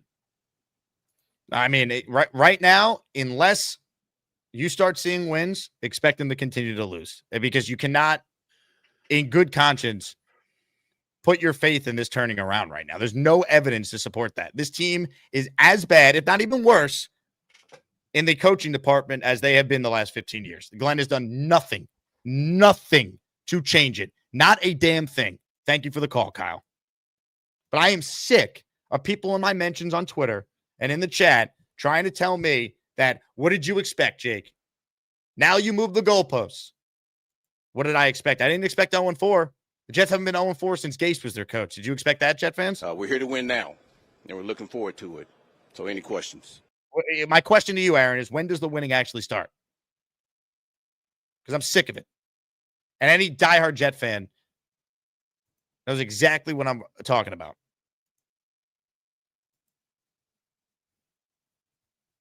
It doesn't stop. All right, I'm going to gift 5 memberships to the community right now. If you want a membership, make sure you're subscribed to the channel and you hit the like button. I'm going to gift 5 right now. We've only had 1 gifted membership during the show. If you get a membership from me, I'm entering you in our raffle, which we're going to give away 3 signed items coming up. I have it all right here. This is a signed CJ Mosley jersey. This is a signed jersey by each member of the New York Sack Exchange. This is a signed Bart Scott Can't Wait inscription jersey. I have all the prizes. If you win and get me your address today, I will mail it out to you at the end of the show. So I'm going to gift 5 memberships because I want to support this community because you guys support me. So if you want one, buckle up. Memberships being gifted in 5, 4, 3, 2, 1. Hit it, Aaron Glenn.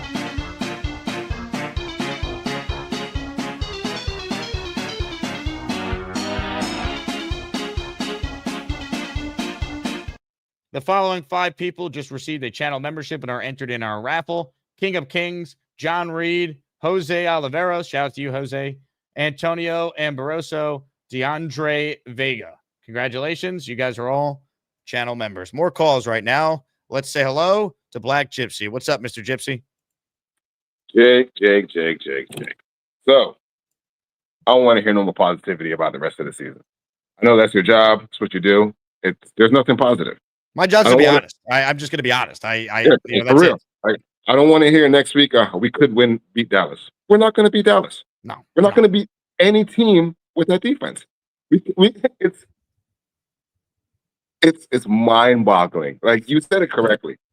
When the schedule came out, I said we're going to lose a whole bunch of games.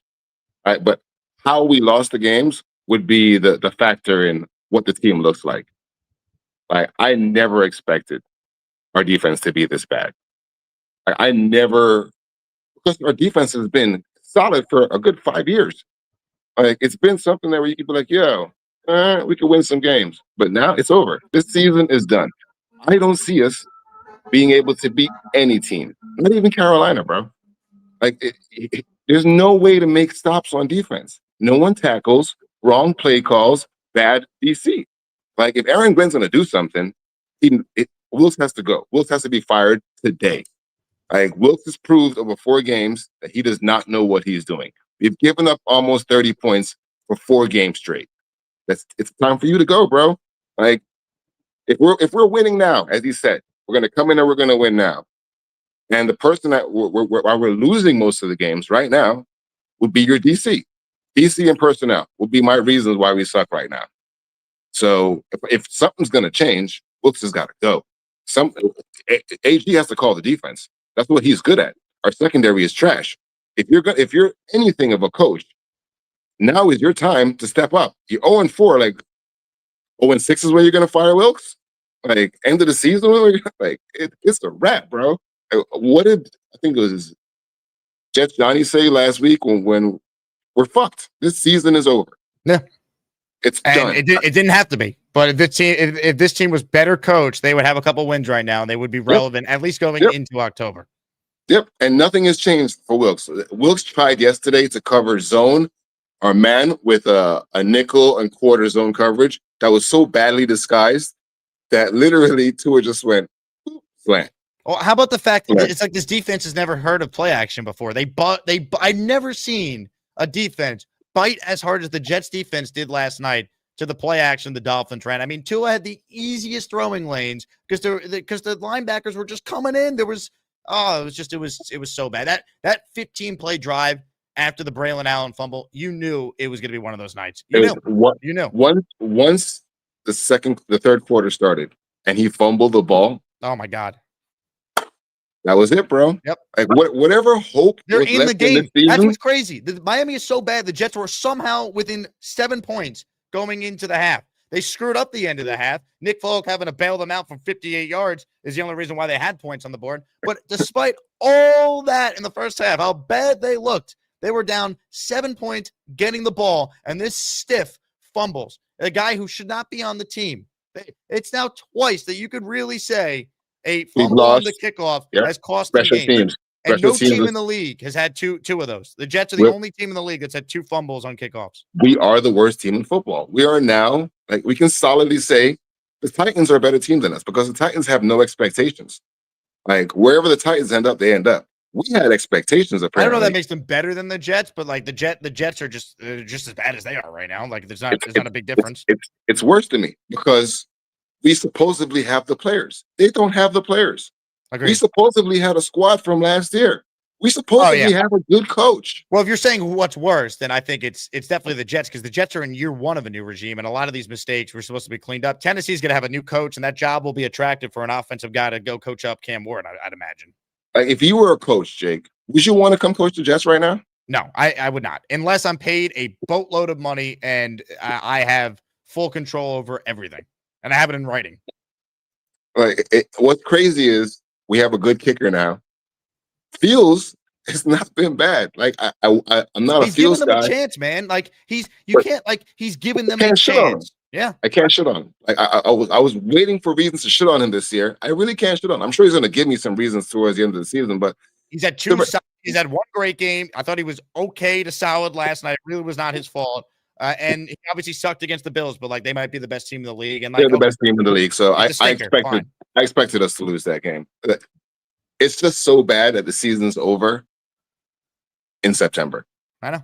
Because the season is over. Like, what I don't want to hear is week to week people telling me, like, Dylan, I'm sorry, I love Dylan. I don't want to hear shit about Wilkes getting better. I don't want to hear how this defense could get better and we could do this against Dallas. And we cannot do anything. We lost to the Miami Dolphins. That's all I need to hear. The season is shot for me. Like, for the rest of the season, I'm going to watch the Asmaniacs. I'm going to have fun with the show. The Jets season officially died for me last night on that fumble at the beginning of the third quarter. That's all I got. Black Gypsy, well said. We're the freaking New York Jets, so we're shit. And people don't like hearing that. You know what? The Jets could do this thing called win games and change the narrative. You know, go out there and beat the Cowboys. They won't, but you still play the game. You know, upsets are allowed to happen. You know, the Browns beat the Packers last week. That actually happened. You know, the Giants actually beat the Chargers, who were undefeated and considered to be maybe the second best team in the conference going into that game. Like, you can win games, you know. That's how you can stop the negativity. What evidence do we have that they will do any of that?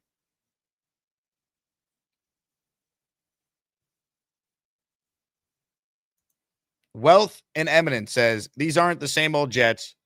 Don't insult them like that, because at least the same old Jets had winning seasons from time to time. I mean, same old Jets refers to the playoff drought. It refers to the last 10 years, I think, specifically. This team's worse, though. That's where, because like the bar, this is worse because the bar was even lower than it had been. I thought the bar was too low. I thought the way people were talking about this team being fine with a 6-7 win season, as long as they were well coached, I thought that was a joke. You're not well coached if you're only winning that many games. Sorry, you're not. This team is lucky if they get the 6 wins with how they have played. Lucky.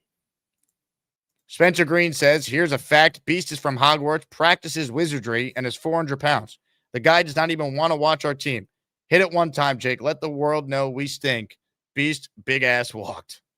Spencer, thank you. Big fella says, Malachi Moore practically ripped Tyreek Hill's leg off his body. Holy bleep.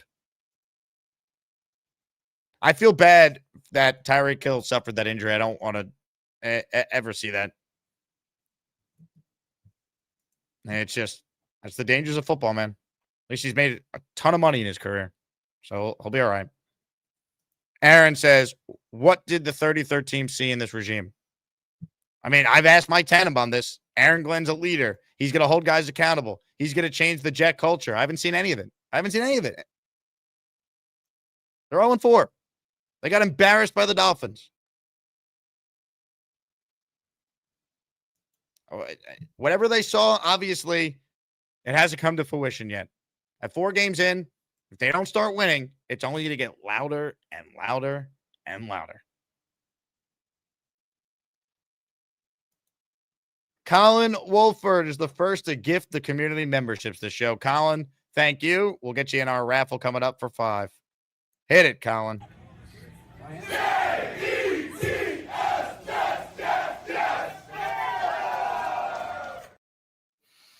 Oh, Lucky Leo says we put Allen on special teams. Don't understand. I thought that was dumb too.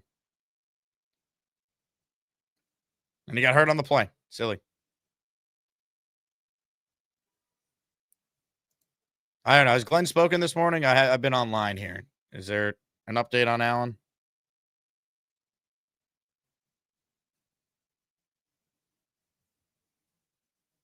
It's tough.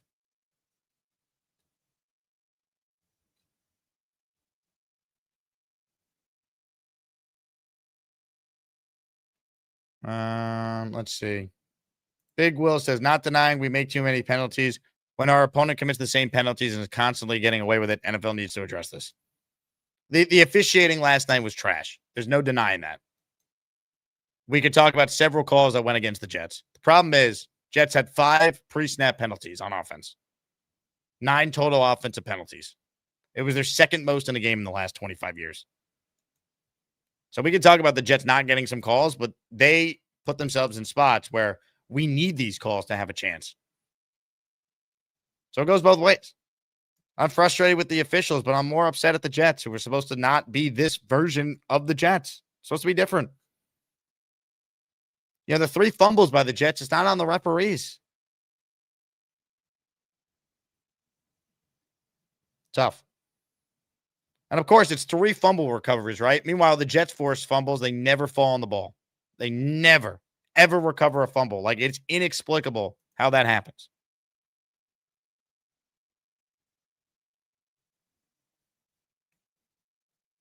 It doesn't make sense. We're 4 games in. This team lacks discipline. composure, preparation.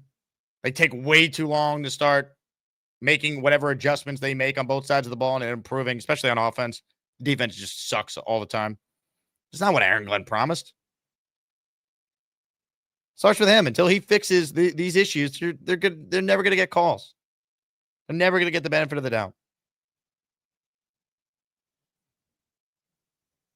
Chris says, becoming a Knicks show next month. Well, we'll be a Yankee show starting tonight. I'll tell you that much. Let's go, Max Fried. I'll be live with Sabo at 4. We will be done by 6. First pitch at 6:08 because MLB is greedy with their TV bullshit. All right, few calls left here. Appreciate all of you still sticking around, watching the show. We're in this together, Jet fans. One thing we know how to do is rally around our fan base because the team gives us nothing. Alex in DC is up next. What's up, Alex? Nothing is up, Jake. Nothing at all. I don't even know where to start. I share a lot of your sentiments. First of all, I haven't called in a while because, to be totally honest, I don't watch the games like I used to for the last year and a half. I've gone through enough crap in my personal life. I can't have the Jets add into it. With that being said, I share your sentiments with the fact that first off, I'm looking at the schedule. I see 6 possible wins.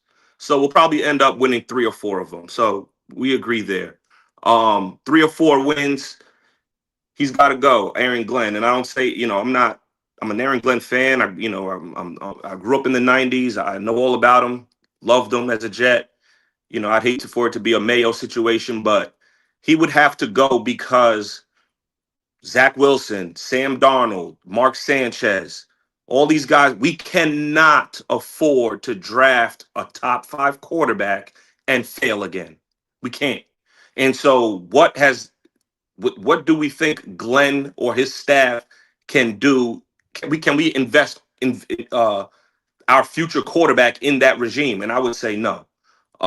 As far as, I never had much faith in this season. So Rome wasn't going to be built in a day. So the fact that the team is playing bad or whatever, I'm not going to crush him for that. But what is alarming is the sloppiness, the fumbles, the penalties, things like that. And at the end of the day, that stuff does fall on the coaching. And, like I said, it's going to be, like you said, it's going to be growing pains and stuff like that. But I didn't expect an Aaron Glenn team to be this effing sloppy. And that's what's frustrating for me. We're not going to win games. I already knew that. You know what I mean? But we're going to have to, we're going to, if we end up going 1-7, 2-8, whatever the hell it's going to end up going to being, we're going to have to do a fire sale. Breece Hall and all these guys, they, trade them, get with a 5th round pick, get whatever you can. And it's not even October, Jake. It is September, and I'm already on Tankathon looking at who's the best quarterbacks available. It's just crazy, man. And you know how this goes, Alex. I hate to be this negative, but this is how I feel. We're going to argue about what quarterback they should take. No matter who they take, that guy will suck. And then years later, we'll go to a different team and play well. I mean, know what? It never ends. You know what? I don't even want us to get the first pick because guess what? We're going to pick the wrong quarterback. Let's end up with like the 7th pick or something like that. And I want the last guy there. The last guy, exactly. Jake. Yep, exactly. The last guy. Yep. Let's not make them have to make any freaking decision. If there's 4 first round quarterbacks, give us the number 4 guy. I agree. Because I agree. It's amazing. Also, if they get the first pick, trade it. Give me every pick possible. Trade out. All right. Because we've seen it's the ultimate crapshoot with these quarterbacks. Disagree. Trade out. Get all the picks you can get. That's it. And I'm getting worked up. And this is why I don't really watch, because I'm like, I can't let these guys get me. Last night was like the first game in a while where I sat and watched the whole game. And I'm like, and then I stepped, where did I go? I stepped off for a second during halftime. And then my group chat's going crazy. Like, are you effing kidding me? I'm like, what the hell happened? They're like, we just fumbled the kick return. And I'm like, you gotta be. I by the grace of God, I didn't see that because I stepped off for a second and I didn't make it back to the TV in time. But the season's over. The main point is it's really an Aaron Glenn conversation at this point. Like, well, that's the season now, right? Like the idea of this team making the playoffs, forget all that. It's all about, hey, can this guy weather the storm and get and show enough to warrant being brought back and probably overseeing a quarterback being taken very high in this draft. But I don't see a scenario where that's possible because we're not going to win more than 4 games. So we're 13 or whatever. We're 4-13. How do you justify that? You know what I mean? Like, he'd have to end up going on some crazy run. Like, it's not happening. So I think he's a dead man walking. I'm not happy to say that, but that's just where I'm at with it. So now it's like, now we're back where we were 9 months ago or whatever it was. Who, John Gruden or, this guy, like, So it's just frustrating, but it's the same old song, man. This is 15 years. 15 years, man. I remember watching that Jets Steeler game in the playoffs at my uncle's house and going crazy and watching Kotry make those plays in that game and stuff like that. And 15 years, Drake, I'm a police officer, right? I started my job August 2010. I'm about to retire. Do people realize that? I'm 5 years from retirement. Well, I'm going to work my entire career and never seen us make one playoff game, let alone host a playoff game, let alone anything. Just never even make the playoffs. I mean, this is crazy, man. Like, thank God for the Yankees tonight. Thank God that we got some Knicks coming up, because you guys are, Jake, the Jet fans, and that you guys are better than me, man. All this, we're diehards, and look, I'm not putting up with this. I'm not watching this stuff. I'll catch highlights. I'll talk to my friends about it in the group chat and stuff, but I'm not sitting down and watching this nonsense every Sunday at 1:00. I'm sorry, I'm not doing it. That's it. Alex, love the passion, man. Congrats on your almost retirement, man. Thanks for your service. It's brutal. It's brutal. I mean, I had a tweet last night because I'm trying to be positive, because apparently I'm too negative for, God forbid, calling out a football team that is now 0-4 for the first time since 2020 and was 0-3 for the 4th time in 7 years. Literally, there was a sequence last night. I'll put it up on the screen because you can't make it up. We even check the timestamps too. Right? So it's halftime of this game last night. I sent out a tweet, and I'll give you the timestamp, right? This tweet was sent out at 8:43. Run the ball, cut out the penalties and turnovers.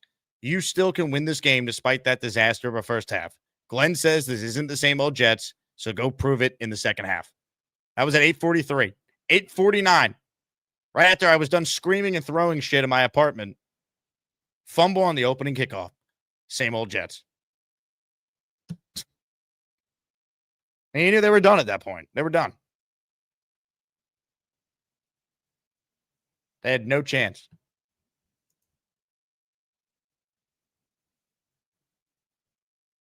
It's just unreal.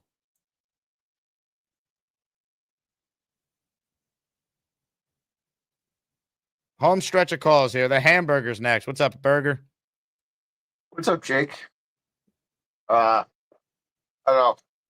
You might have been right, by the way. I didn't think they were going to be, 3 wins or less, but you might end up being right. It's that bad right now. Man, Jake, I don't feel good about being right, but I watched the first week of football with them, and I said, okay, there's some positive things to take away from the Jets loss, but it was the same old Jets. We lose in the same fashion. Week 2, fucking garbage. Week 3, like, give me a break. And now this, last night, oh boy, Jake. What I watched, I could care less at the second half. There was no doubt in my mind they were not going to win.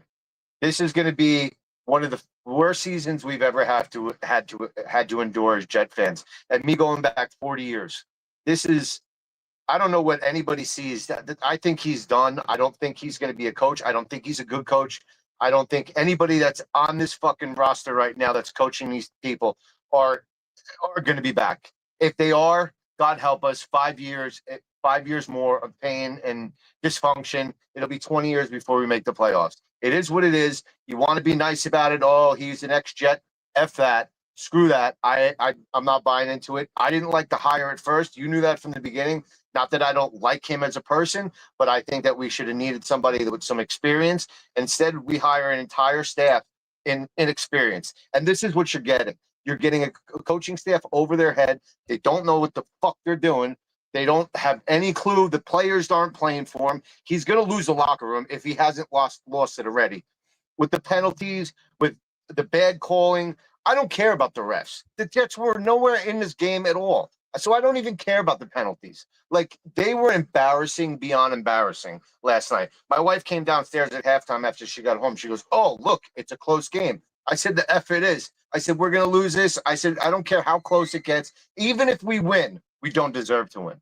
And we don't deserve to win." You're going to look back and Jake, lucky the guys can walk and breathe, let alone win 2 games this year. I don't know, man. Any fan that's out there is like, hey, let's wait and let's believe. Take those goggles off. Get some realization. You know, we've been Jet fans for a long time. We're always hopeful. This year, I said it from the beginning. I'm not hopeful. I'm going to wait and see how it played out and look at how it's playing out. I'm not hurt by it because I wasn't letting myself get all up in arms like last year and the year before and the years before that. I'm just going to put the TV in the back corner of my bar while I sit there and watch NFL Red Zone for the rest of the year, because I am not going to sit and watch this disgusting play of football and this disgusting coaching staff put this crap on the field. It's just, I can't, man. I would enjoy watching the last 3 games of the Mets season this year than to watch what I watched on the field yesterday. And that's the truth. I'd rather watch it on fucking repeat over and over and get hurt by that every time than watch what I saw last night. Last night was embarrassment. But the defense is, I've never seen a defense so bad in my life. They over pursue every fake, every tackle.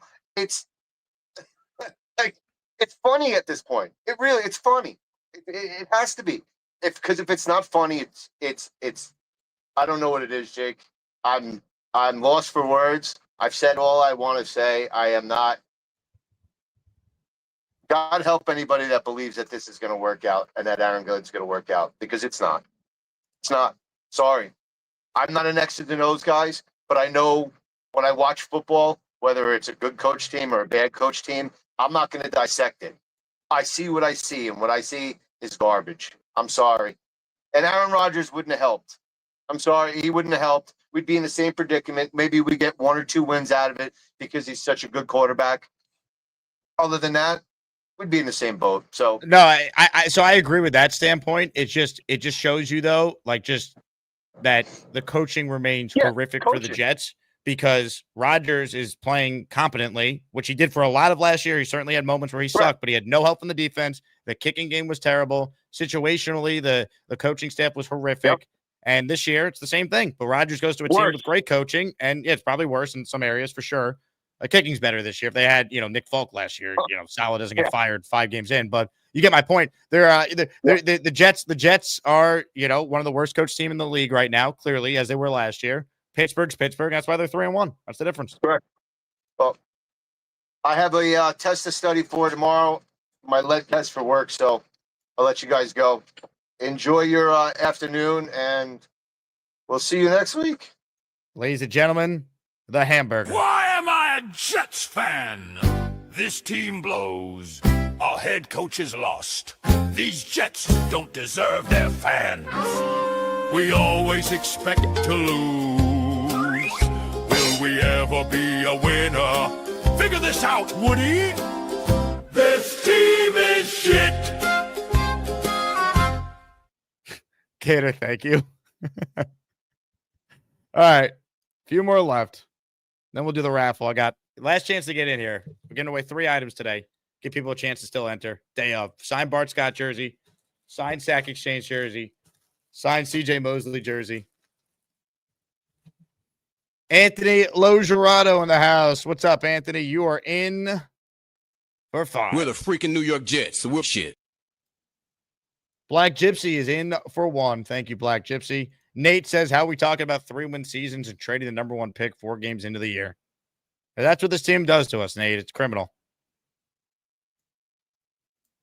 You guys know I don't want to be having these conversations. I don't want to be talking about one and dunning a Jet legend as the coach. That's where we're at.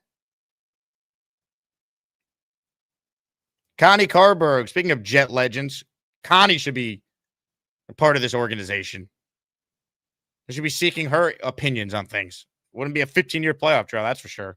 She knows more about football than anyone. Tyreek was killing us when the injury happened. Wide open constantly. Out 2 DTs, awful, and Quinnen did nothing. 0 sacks by the Jets. Terrible tackling. Why did we have Braylon Allen returning kicks? I actually thought Quinnen played well. He did force the fumble. They didn't fall on it. He's out there. There's no one else making plays, though. Sauce Gardner, make a play, dude. 4th and goal against Darren Waller. You got to make a play there. You bail out your defense on 4th and goal. And I've been a Sauce defender at times, but I'm not. I got to call it how it is. You're paid now. You are paid to make a play in that exact moment there. And once again, I am a Sauce fan, but he is not blameless here. When this defense is this bad and he's the highest paid corner in the league, they matched you up, rightfully so, against Waller, the red zone target in that spot. It's 4th and goal. That's not Steve Wilks. We can blame Steve Wilks for many things, or Glenn. Sauce, make a goddamn play. That's his job, to make a play there. He didn't do it. As far as Braylon Allen being on kickoffs, I said it earlier, Connie. I agree with you. I don't get it. Troy, thanks for the super chat. All right, here we go. A couple calls left. Burkinator is on our show. Hello, Burkinator. Can you hear me okay? Because I'm in a terrible area. Am I good? Am I on? So far, so good. Go ahead. Okay. So I was at the game last night. I live in Florida. I'm a first-time caller. I've been listening for a while, as you know. Welcome aboard, Burkinator. Appreciate your support, man. Thanks for joining the Patreon, too. Thank you, brother. I appreciate you even more for what you go through with even dealing with this team and talking, and being a part of this. I got to be honest. I'm sitting there watching this game last night in the stadium. I'm in a suite with my business partners for business. They're all attorneys. I'm screaming my ass off. They're all Dolphins fans. And I'm getting consoled by Dolphins fans on how painful it is, because they've never seen a team beat themselves as bad as the Jets do time in and time out. It's actually almost pathetic at this point. I want to break this down from – I played football in college and a lower Division I AA school, so I want to break it down as to technically what I saw. Beyond the fumbles, which is absolutely an abomination. I mean, how do you fumble 2 kickoff attempts? It's like getting in 2 car accidents in one day. I mean, it doesn't even happen. I'm watching them hold the ball like a loaf of bread while they're coming out. I'm almost feeling like it's coming, and it comes. It's almost like my thoughts brought it to fruition. Beyond that, I'm going to go into technical things the Jets always seem to lack, and this is why I feel like it's a mixture of they definitely lack talent. They definitely lack depth. I'll put it that way. They lack depth, which is going to kill them this whole season. It's going to be tough to stay in games because they lack depth. But you also got to blame coaching as well, which I wanted to give Glenn a chance, and I still want to give him a chance, but it's not looking good, and here's why. I'll go into technical. So first of all, that punt return when the guy fair caught it on the 2-yard line, right? I know we're taught field awareness, where your feet are lined up at the start of the play, and where you're supposed to end up. How, as a professional football player and as a coached professional football player, do you end up backing up 25, 20 yards and fair catching the ball at the 2-yard line? Not only does he not even know where he is, but not one player on the defense is yelling, Peter, get away from the ball. Let it bounce. Get away from it. This is a mistake that no other team makes. These are things that the Jets do year in and year out that no other team does. These are little reasons why we lose games. Little things like this. Another thing that I saw. You know what the coaching point is on that play? Plant your heels at the 10-yard line, and if it goes over your head, leave it alone. That's it. He should know that. But how does nobody remind him of that? It's terrible. It's terrible. I'm watching. I don't know who it was. Whatever defender was on the gunner for the Dolphins that turned around and looked at him, and I guess talked to me at the end of the play. I'm watching this. He's staring, yelling at him, Peter, get away from it. This guy, and I don't know why I'm blaming him. The guy returned the ball. He's taught exactly what you said. Have your heels at 10 to 15 yards, and if you feel yourself backing up, You can even wait fair catch to kind of throw the defense off or the team coming to cover the punt, throw them off, make like it's coming down to you. Let it go. I mean, we had a chance to get the ball at the 20-yard line. We're down by a possession, I think, at that point. And I'm like, all right, there's some life in this team. And you put yourself at the 2-yard line with Justin Fields, who's not really a pocket guy. And I'll get to Justin Fields in a second if I have time. He did give us a chance to win. This wasn't on him, but I'm going to call out some things about what I saw from him as well, which we expected. You know, I'm watching this game. Where is the football? Where is the situational awareness of this whole team? It's like some things are peewee football. I'll get to another thing that a couple of callers talked about. Pursuit. Many times, especially Michael fucking Clemens, who I can't take this guy anymore. How many times are you going to allow a play action boot and blow contain and not rush the upfield shoulder and force it back to your help? How many times does this have to happen? I don't even care who you put in at this point. We're 0-4. Let's see who you have. Lose. I mean, what's the difference already? This guy he's completely inept to play in this league. And you want to blame coaching, you want to blame whatever. I mean, he's got the physical tangibles. I understand that he's got the what ifs, but obviously the guy cannot retain basic. I'm talking basic. This is basic football terminology as far as playing a 9-tech or an edge rusher. Rush the upfield shoulder and don't get beat outside. You're the only hope you have. And there was so many things. I'll give you another one. I mean, Steve Wilks. I agree with all the callers on this. I'm watching this now. Until Tyreek Hill got hurt, I understood that man coverage. They didn't have the guys to run man. They were getting killed. I mean, I'm talking like 20 yards space wide open. When Tyreek went down, and I don't know if they switched right away because they had that. What was a 6-play, 30-yard drive. They had a couple of penalties. How many times do you have to get smacked in the face to not check out of it and run man and send some pressure at Tua and get him out uncomfortable? How many times does that have to happen? And as far as the Jets still being in this game, like the fact that they were in this game still shows you, first of all, they controlled the line of scrimmage. The Dolphins couldn't stop them if they got paid to stop them. Within the trenches, the Jets were running. The holes were so big, my mother could run through them. I mean, we were watching in the first drive on offense. We were like, oh, this is going to be like all day. They could not stop them. They could not stop. They were getting blown off the ball. And of course, we fumbled at the half-yard line. And right when that happened, I was like, oh my God! Like you just knew that it was going to be a Jet typical day, like right away. Because before that, I was like, okay, the Dolphins are going to move the ball a little bit. Tua's going to have a success once in a while because the defense obviously showing they can't adjust. They don't have the guys to play with their athletes, But I knew that the Jets controlled the clock and kept the Dolphins off the field and just ran the ball. They would have won this game. They would have won by double digits. Who turns the ball over 4 times? 3 times giving it up inside their own territory and still is within a 6-point game of winning the game. Like, this is typical script of you beat yourselves. I mean, they completely beat themselves. I'm sick because, it's not even about talent. Like, we know this team is the most talented team. Then you look at coaching just to kind of be somewhat like professional to teach basics. I mean, I'm watching basic peewee football stuff that guys are just look clueless out there. Even and there's a lot of things like Will McDonald wasn't even half the game. I watched him come off, and I'm watching Michael Clemens take more snaps than him. Yep. I'm watching Malachi Moore. Why the hell is Malachi Moore not getting in the rotation more? I'm asking myself this. Okay. Now, I will go to Justin Fields. This is not on Justin Fields at all. Justin Fields, I thought, was serviceable.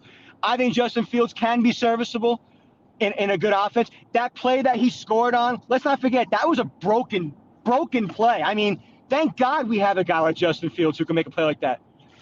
Where I think that Angstrom could do a better job with Justin Fields, and I think it's going to come more throughout the year. We saw it with Mason Taylor.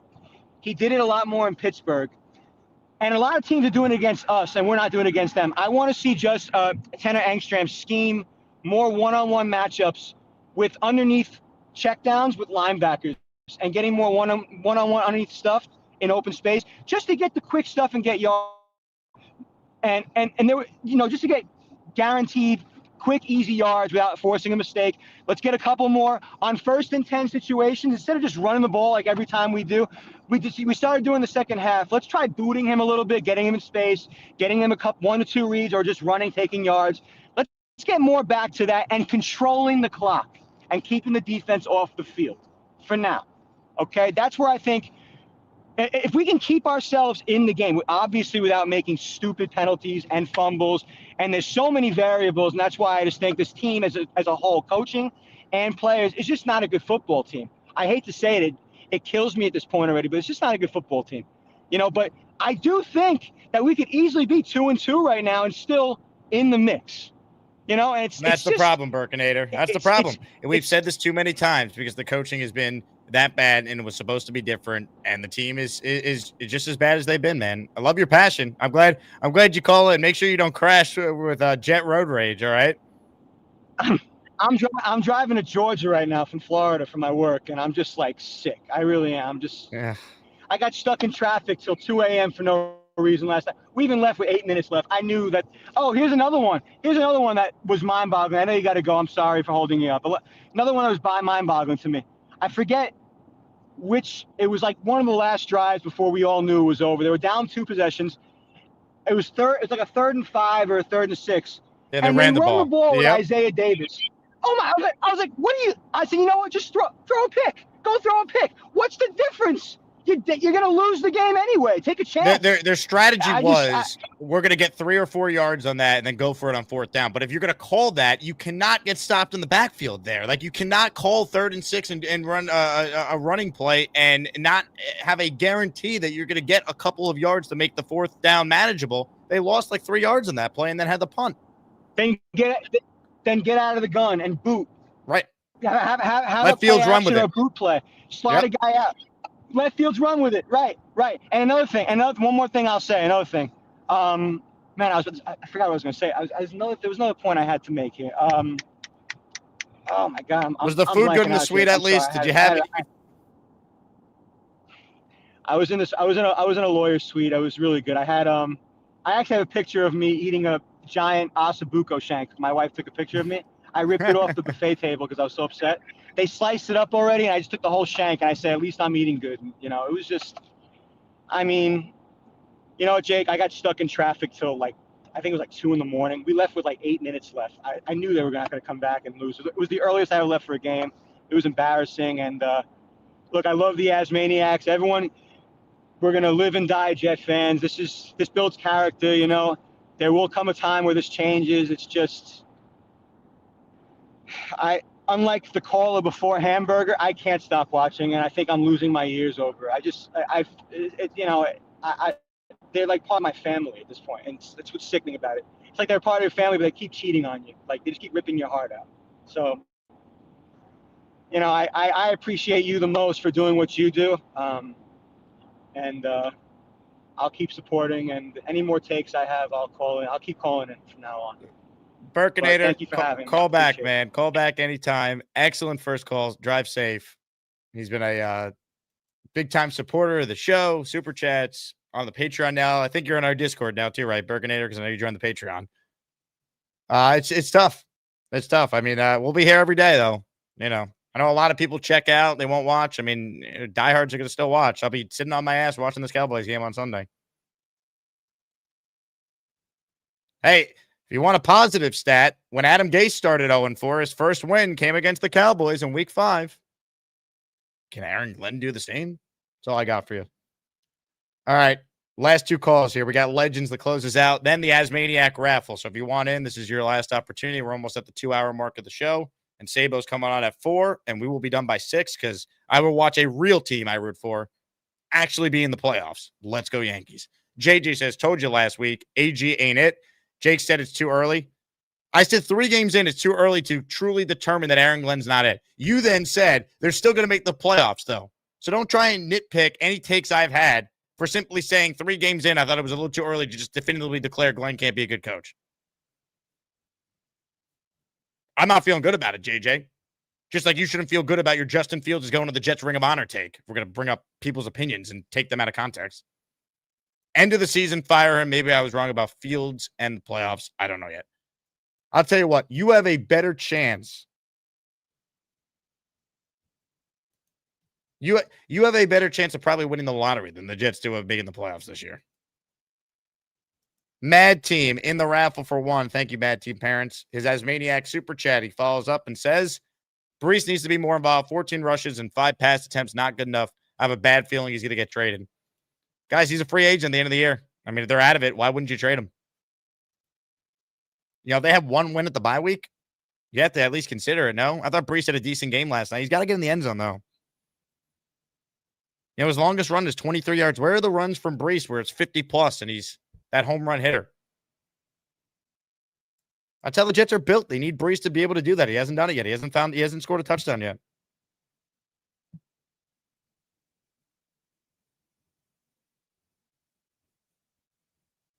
Unreal.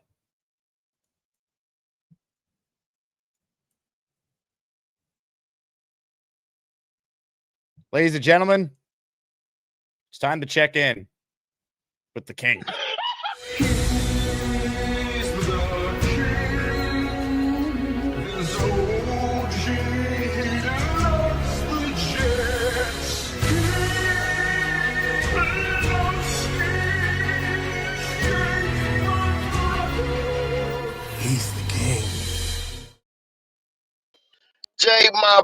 Jake, my brother, man. Let me say this, man.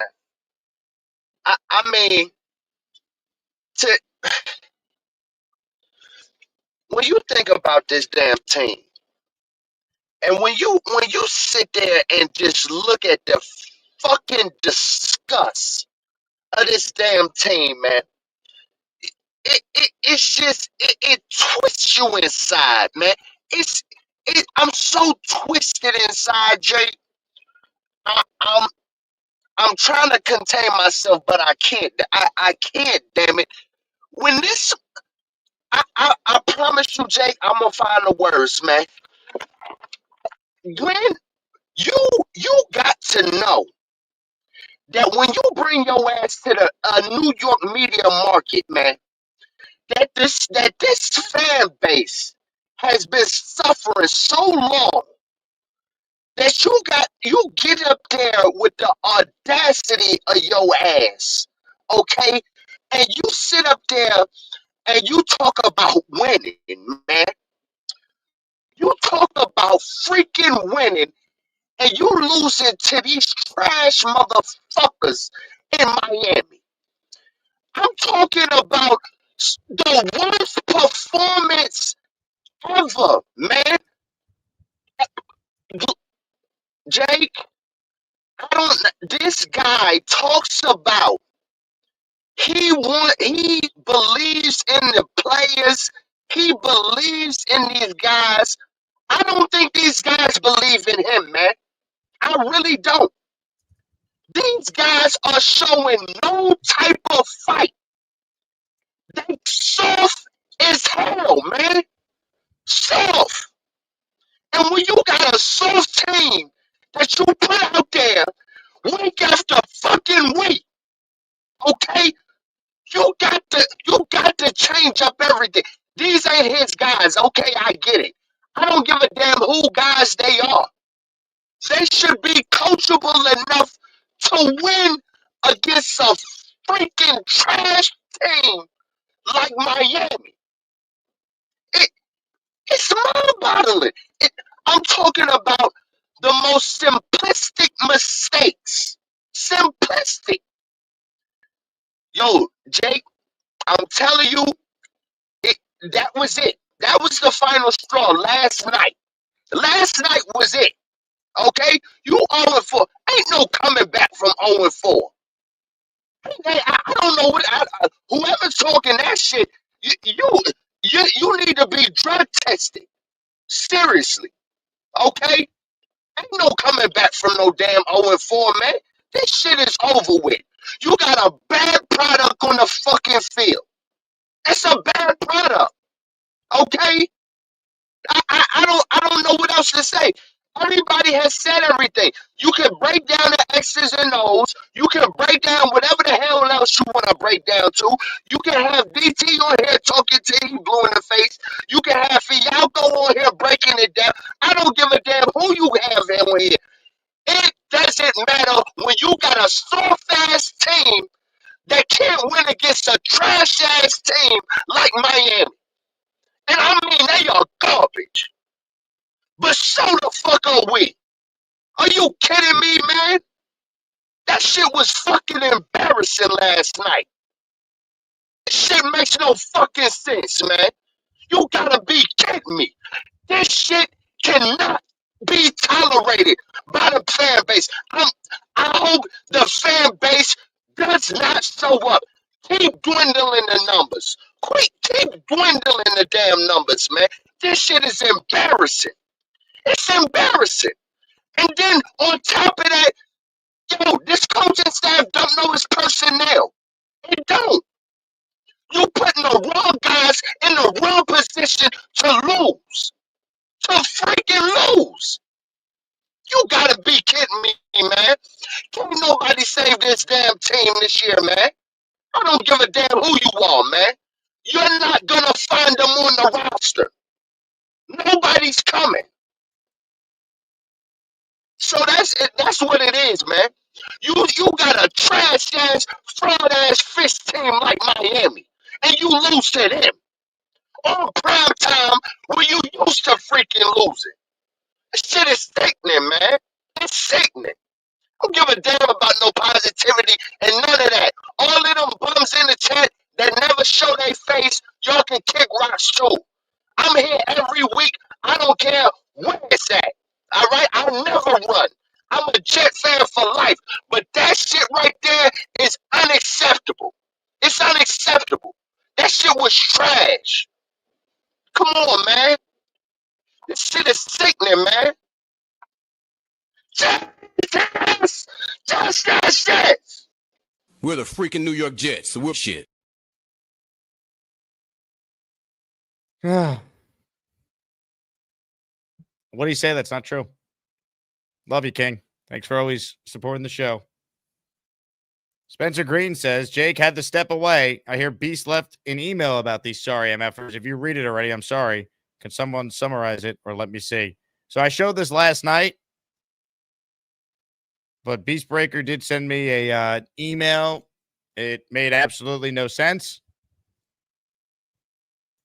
It was very incoherent, but it was Beast being Beast. For those of you who missed it, I will read it to you. And then we'll get to our last two calls with two OGs closing us out today. The email from Beast. Jake, I've been a Jet guy 27 years tonight. Tonight was enough. Now, if you don't see me tomorrow, you know I'm busy with personal stuff and need to get some things to straighten out. Don't worry about me. Let me be by myself. I'm still the man, but I love the Jets. Still good or bad? This team still shit the bed tonight. Penalties ate us up bad enough. I'm off the bed. I have enough things to do. I like to win a Ken O'Brien jersey or Garrett Wilson jersey. Yeah, I know that will never happen. Yeah, so I'm off the bed. Can't watch the rest of the game. It's shit. Team Storm. Thank you, Beast. Thank you very much.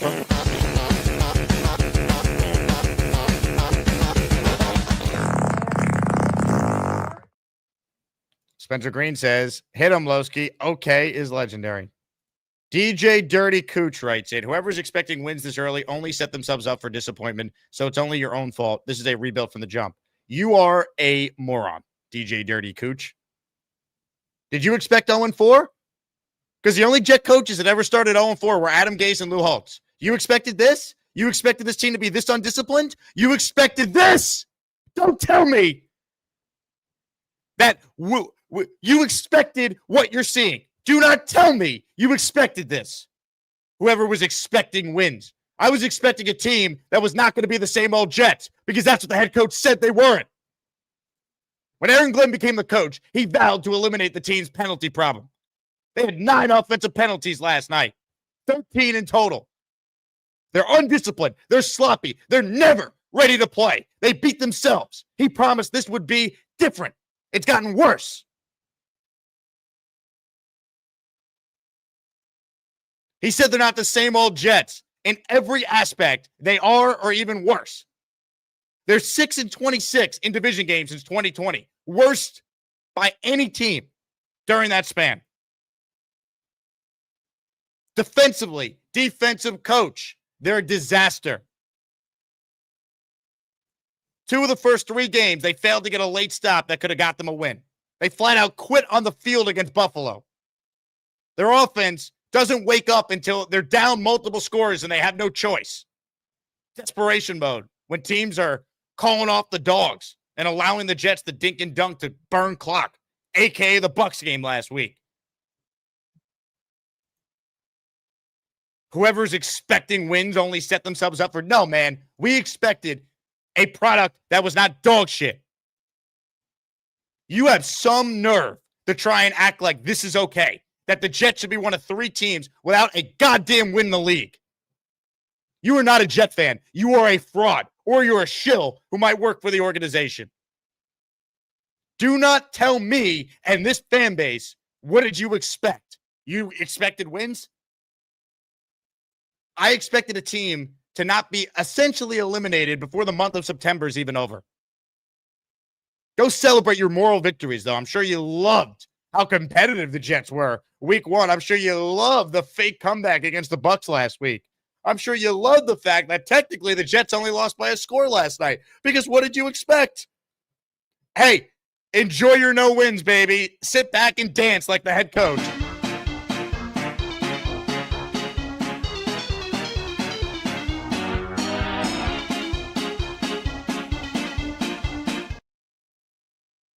I can't. Big fella, the AG press conference is BS. As an AG supporter, I am sick. Excuses and same shit. I'm not even watching it right now. All right, I will have an aneurysm if I stream this press conference live. All right, and I got Yankee Red Sox at 6 tonight. I cannot do it. I'm going to get to these last couple calls, and then we're going to do a raffle. And I got to relax. I cannot do this all season. That last guy, though, was an absolute utter moron. The only thing better than all them shoes is Joey D, cause he totally rules. Jake, my brother, I'm high as a kite. I love everybody. Damn, this show is crazy. Oh, God. Jake, my brother, man. Rough day to be a Jets fan. You know, coming from someone who, you know, when the Jets are 3-7, I'm staring at the schedule trying to figure out tiebreaker situations because, you know, hope is hope, and that's what I'm all about. And we're 4 weeks in, and we are literally I just was speaking with Jay Quest and text about all this stuff I'm saying, but we're 12 months away from meaningful football again. Like it's already we're 0-4. Like when you think about it, and it's just like we come into this game 0-3 going against a desperate Dolphins team. We literally have not gotten a turnover yet this season. We're coming into the game with Tua, who has 4 picks in 3 games, and we don't even sniff an interception. And I swear to God, when we lost the 3 fumbles, right? We had our 3 fumbles. They fumbled a snap. They bobbled a snap, and we didn't fall on it. But then A-Chain fumbled the ball.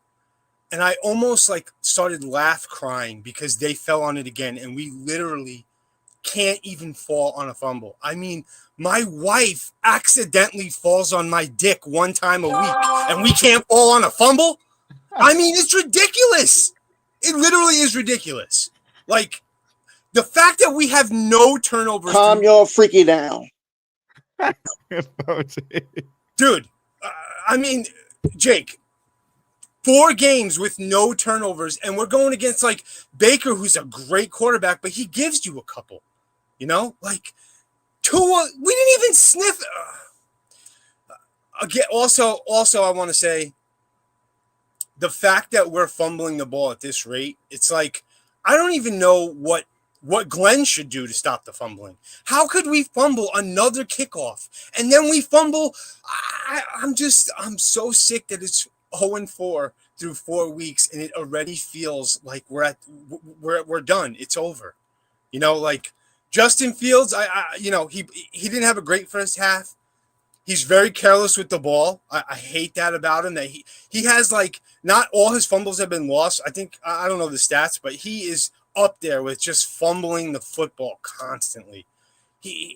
And I feel like I know we were short guys on defense, but I'm starting to feel like all the players on this team were drafted for a different scheme. We've been asking for Sauce to travel his whole career, and Saleh never came out and said, "Yo, man, Sauce ain't the best, left to right and follow man coverage. That's why he stays on one side of the field." Maybe that's what it is, because watching Sauce play like this, or Michael Carter, and even when Quincy was on the field and Sherwood was there, I really feel like we're just not meshing well with the scheme yet. And maybe it does take time. I know Salah's defense took a year for them to really get comfortable in it, but I don't know what to say anymore. That was a pure talent issue too, though. And like this team, the defense is not going to be as good as it was in 2022, 2023, to your point, but they shouldn't be this bad, man. I mean, show some pride, man. Braylon Allen fumbled. Horrific. Can't happen. They started at your own 4-yard line, their own 4-yard line. You do not need to then allow a 15-play drive. The lack of respect for the Jet defense to go for it on 4th and goal from the 5-yard line. They didn't even hesitate. They were going for it there. And Sauce, make a play one time, dude. Come on.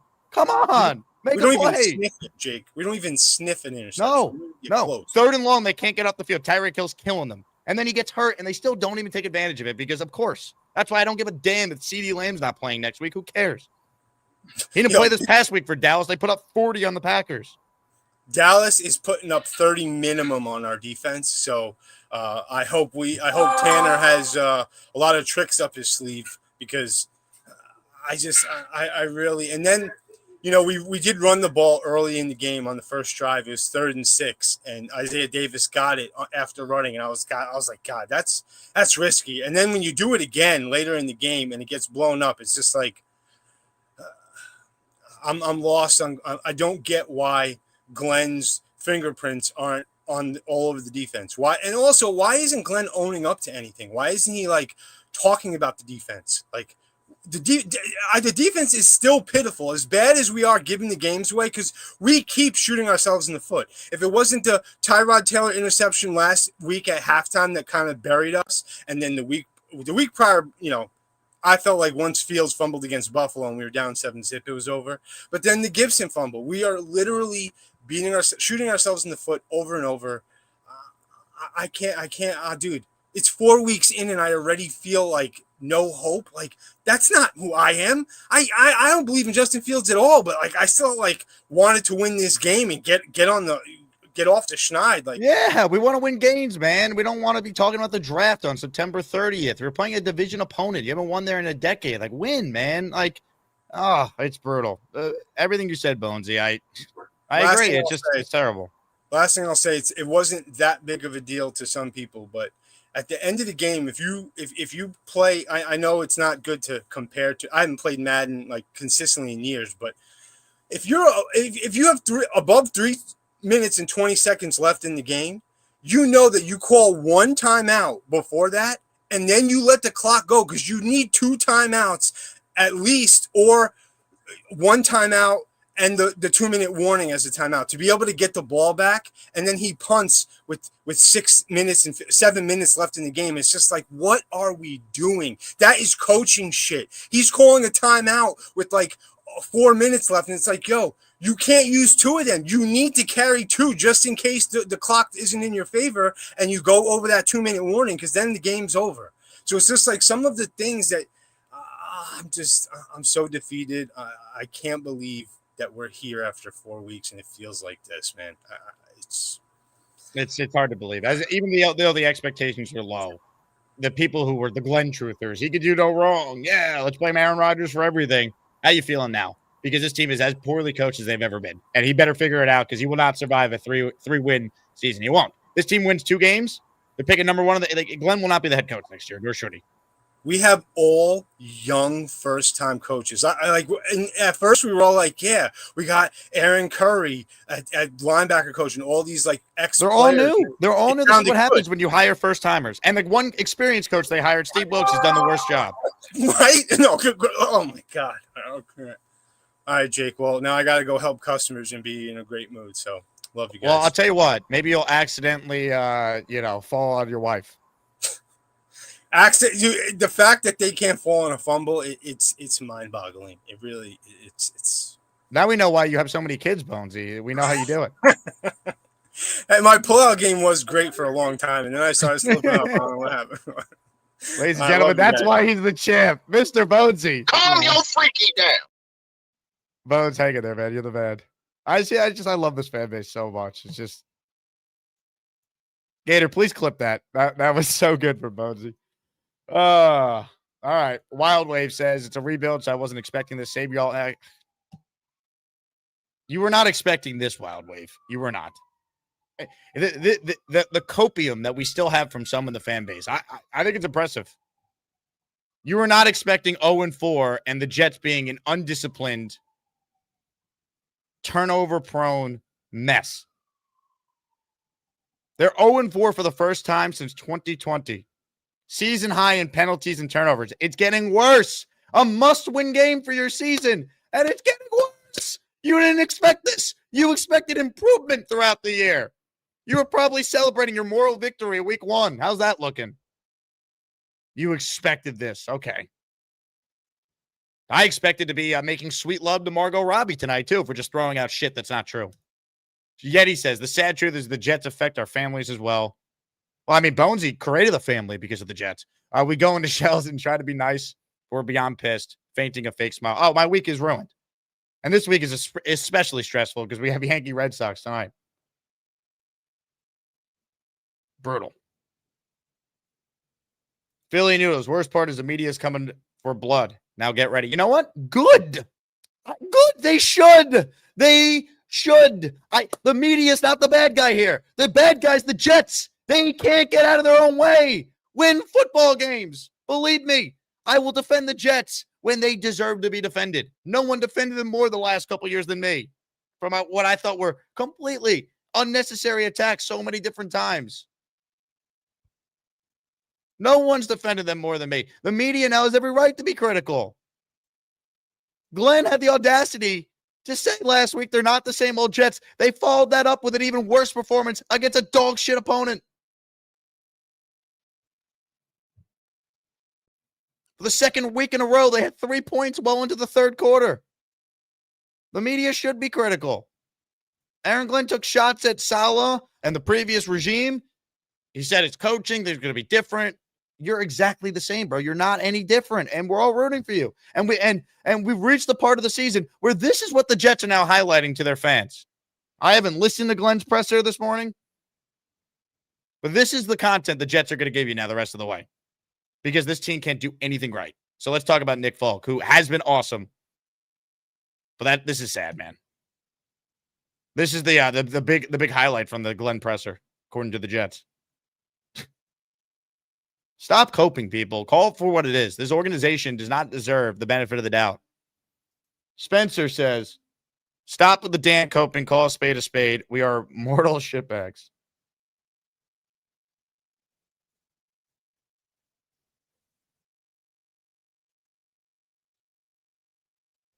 Unbelievable.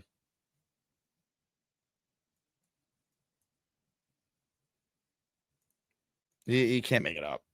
All right, we got time for one more call. He's going to close out our show, and then we'll do the raffle. Ladies and gentlemen, we head up to Vermont. It's time. Hi, everybody. This is Bob from Vermont. I am Bob, of course. Jake, if I were you, I would kick that Cooch guy out, put him in the hole. You know, just read his name. That's what he is. You get my drift? I got your drift, Bobby Midnight. Oh, my God. I wanted to rip his head off right there. Oh, a type? Oh, let me type. What you call in, Cooch? Coochie Cooch. Oh, my God. You made me sick. You made him almost have a heart attack. Dumbass. Thank you. Yeah, my Brandon Allen didn't do good. I thought he was going to get the touchdown. He fumbles and he gets hurt. What about that play they didn't call when, what's his name? Record was down. They didn't call that. They didn't call that. They didn't call the other play with Fields getting hit out of bounds. They didn't call. Yeah, right. Yeah. There were several penalties they And missed. that pass interference was bullshit. It was. That wasn't even a push off. What the fuck are they looking at? Are they fucking blind? You know? Oh yeah. Oh, I cursed. Yeah, but we have a good night tonight. The Yankees are gonna win, sweep the Red Sox. I hope it's tonight's a huge game because it's their best. Yankees got Fried going. Crochet has been dominant. If you could win tonight, you feel good. From I never heard the guy. Garrett Crochet? Yeah, who is that? He's their ace. He's had a great year. Never heard of him. Do I follow the Red Sox? No. So yeah, wait till we go to we'll probably be 0-6 when we go to the Carolina game. Probably. We might be there for the Jets' first win because I don't think they're winning this week. I don't think they're going to London winning. They even beat the Panthers either. So I have my doubts. I have my doubts there. I get it. You should. Yeah, my doubts are, well, at least we're going to see our friends. That's all I care about. We'll have a good time. The games are always the best part before. Tailgate. Yeah, well, remember the game last year, December 1st game? We were up 21-0. And I wasn't at that game. It was the Halloween game. I know, but when we went, we were December 1st game. It was crazy. Yeah, you got humped by Jake West. Yeah, yep, that's true. We were all. Oh no! I remember that famous fall. Yeah, but the 21-0 at halftime, then they go blow it at the end. It was pathetic. I think Glenn has to go, myself too. If they don't win, he's gonna go. They have to win some games here. I'm not saying he can't turn it around. I hope to God he does. I have seen nothing to give me any indication this is gonna get better. And he sounds like a broken record too. It's like a robot. We're gonna go. We have to look at the tape. But you know that guy, the tight end on the Dolphins. He was out for 1 year. Then he comes to the Dolphins. Then he gets 2 touchdowns against the Jets. Yeah, correct. Unbelievable. I said, what Sauce should have been on his ass, like, white on rice. Oh, what's that expression? White on rice. Yeah, white on rice. Yeah, he should have been right there. What? Oh, Jake, what are we gonna do, Jake? I don't know. I don't know. Well, we're praying. We have to pray. We're going to hope that it gets better. And if it doesn't, we'll be here every day to cope with it and laugh at other dumb shit that happens on the show like this. When was the last time you took a shower? I don't know. Thursday evening. You haven't showered since Thursday? Yeah, you probably reek. Oh. He stinks. Yeah. Oh, you got to be disgusting. That's where we're headed, folks. Spencer Green says, unload, Bobby Midnight. Spencer, I got you down. All right, let's do the raffle and let's get out of here. Be back in a few hours because I can't get enough of talking about bad football. Ladies and gentlemen, we got 3 epic prizes. It's part of our weekly raffle series. Who's going to win them? We find out right now. It's time to announce the winners of the weekly Asmaniac raffle. Let's spin the Jake Asman Show Wheel of Champions and find out which Asmaniac is winning an epic prize. Here we go, folks. You can only win one prize during a weekly raffle drawing. If you win, you got to email me your name and address so we know where to send each item. We got 3 prizes to give away. And our first prize is a signed CJ Mosley jersey I have here in my hands. Ladies and gentlemen, winner number 1 is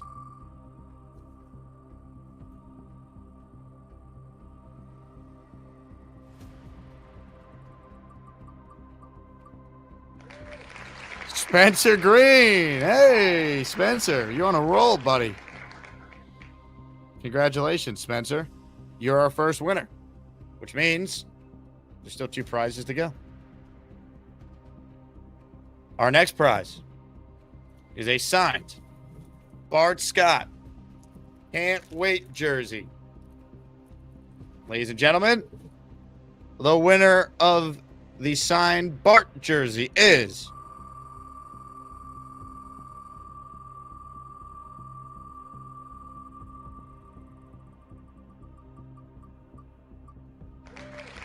Big Loyal. Big Loyal, I don't have your information, so please, please, please email me, asmanjake@gmail.com. Ladies and gentlemen, we have one more prize to give away, our grand prize. The signed jersey by each member of the New York Sack Exchange. Pleco, Gastineau, Lions, and Salam. It includes the certificate of authenticity, and I will mail it to you if you win. Let's find out who the winner is. Ladies and gentlemen, the winner of our grand prize this week is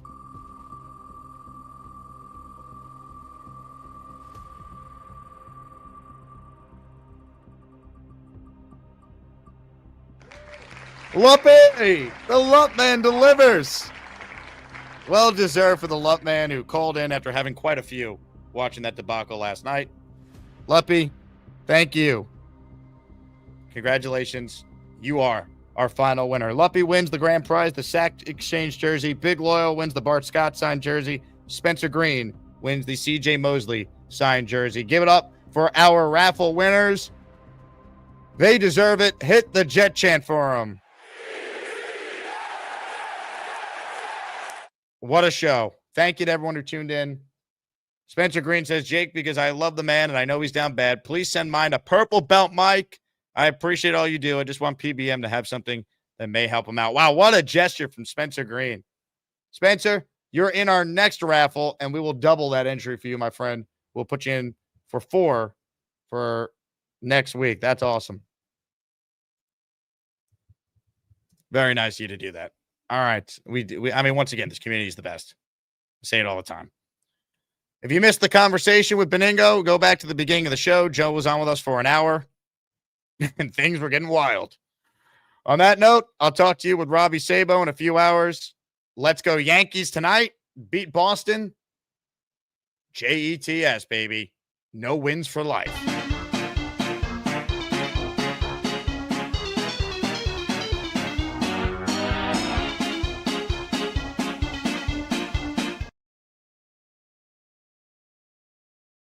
Hey, here's the deal. Just got no chance unless you click on that like button. And you got to make sure you subscribe to the Jake Asman Show. You don't, you can get the f*** out. Now let's go, Asmaniacs. We're built for this shit.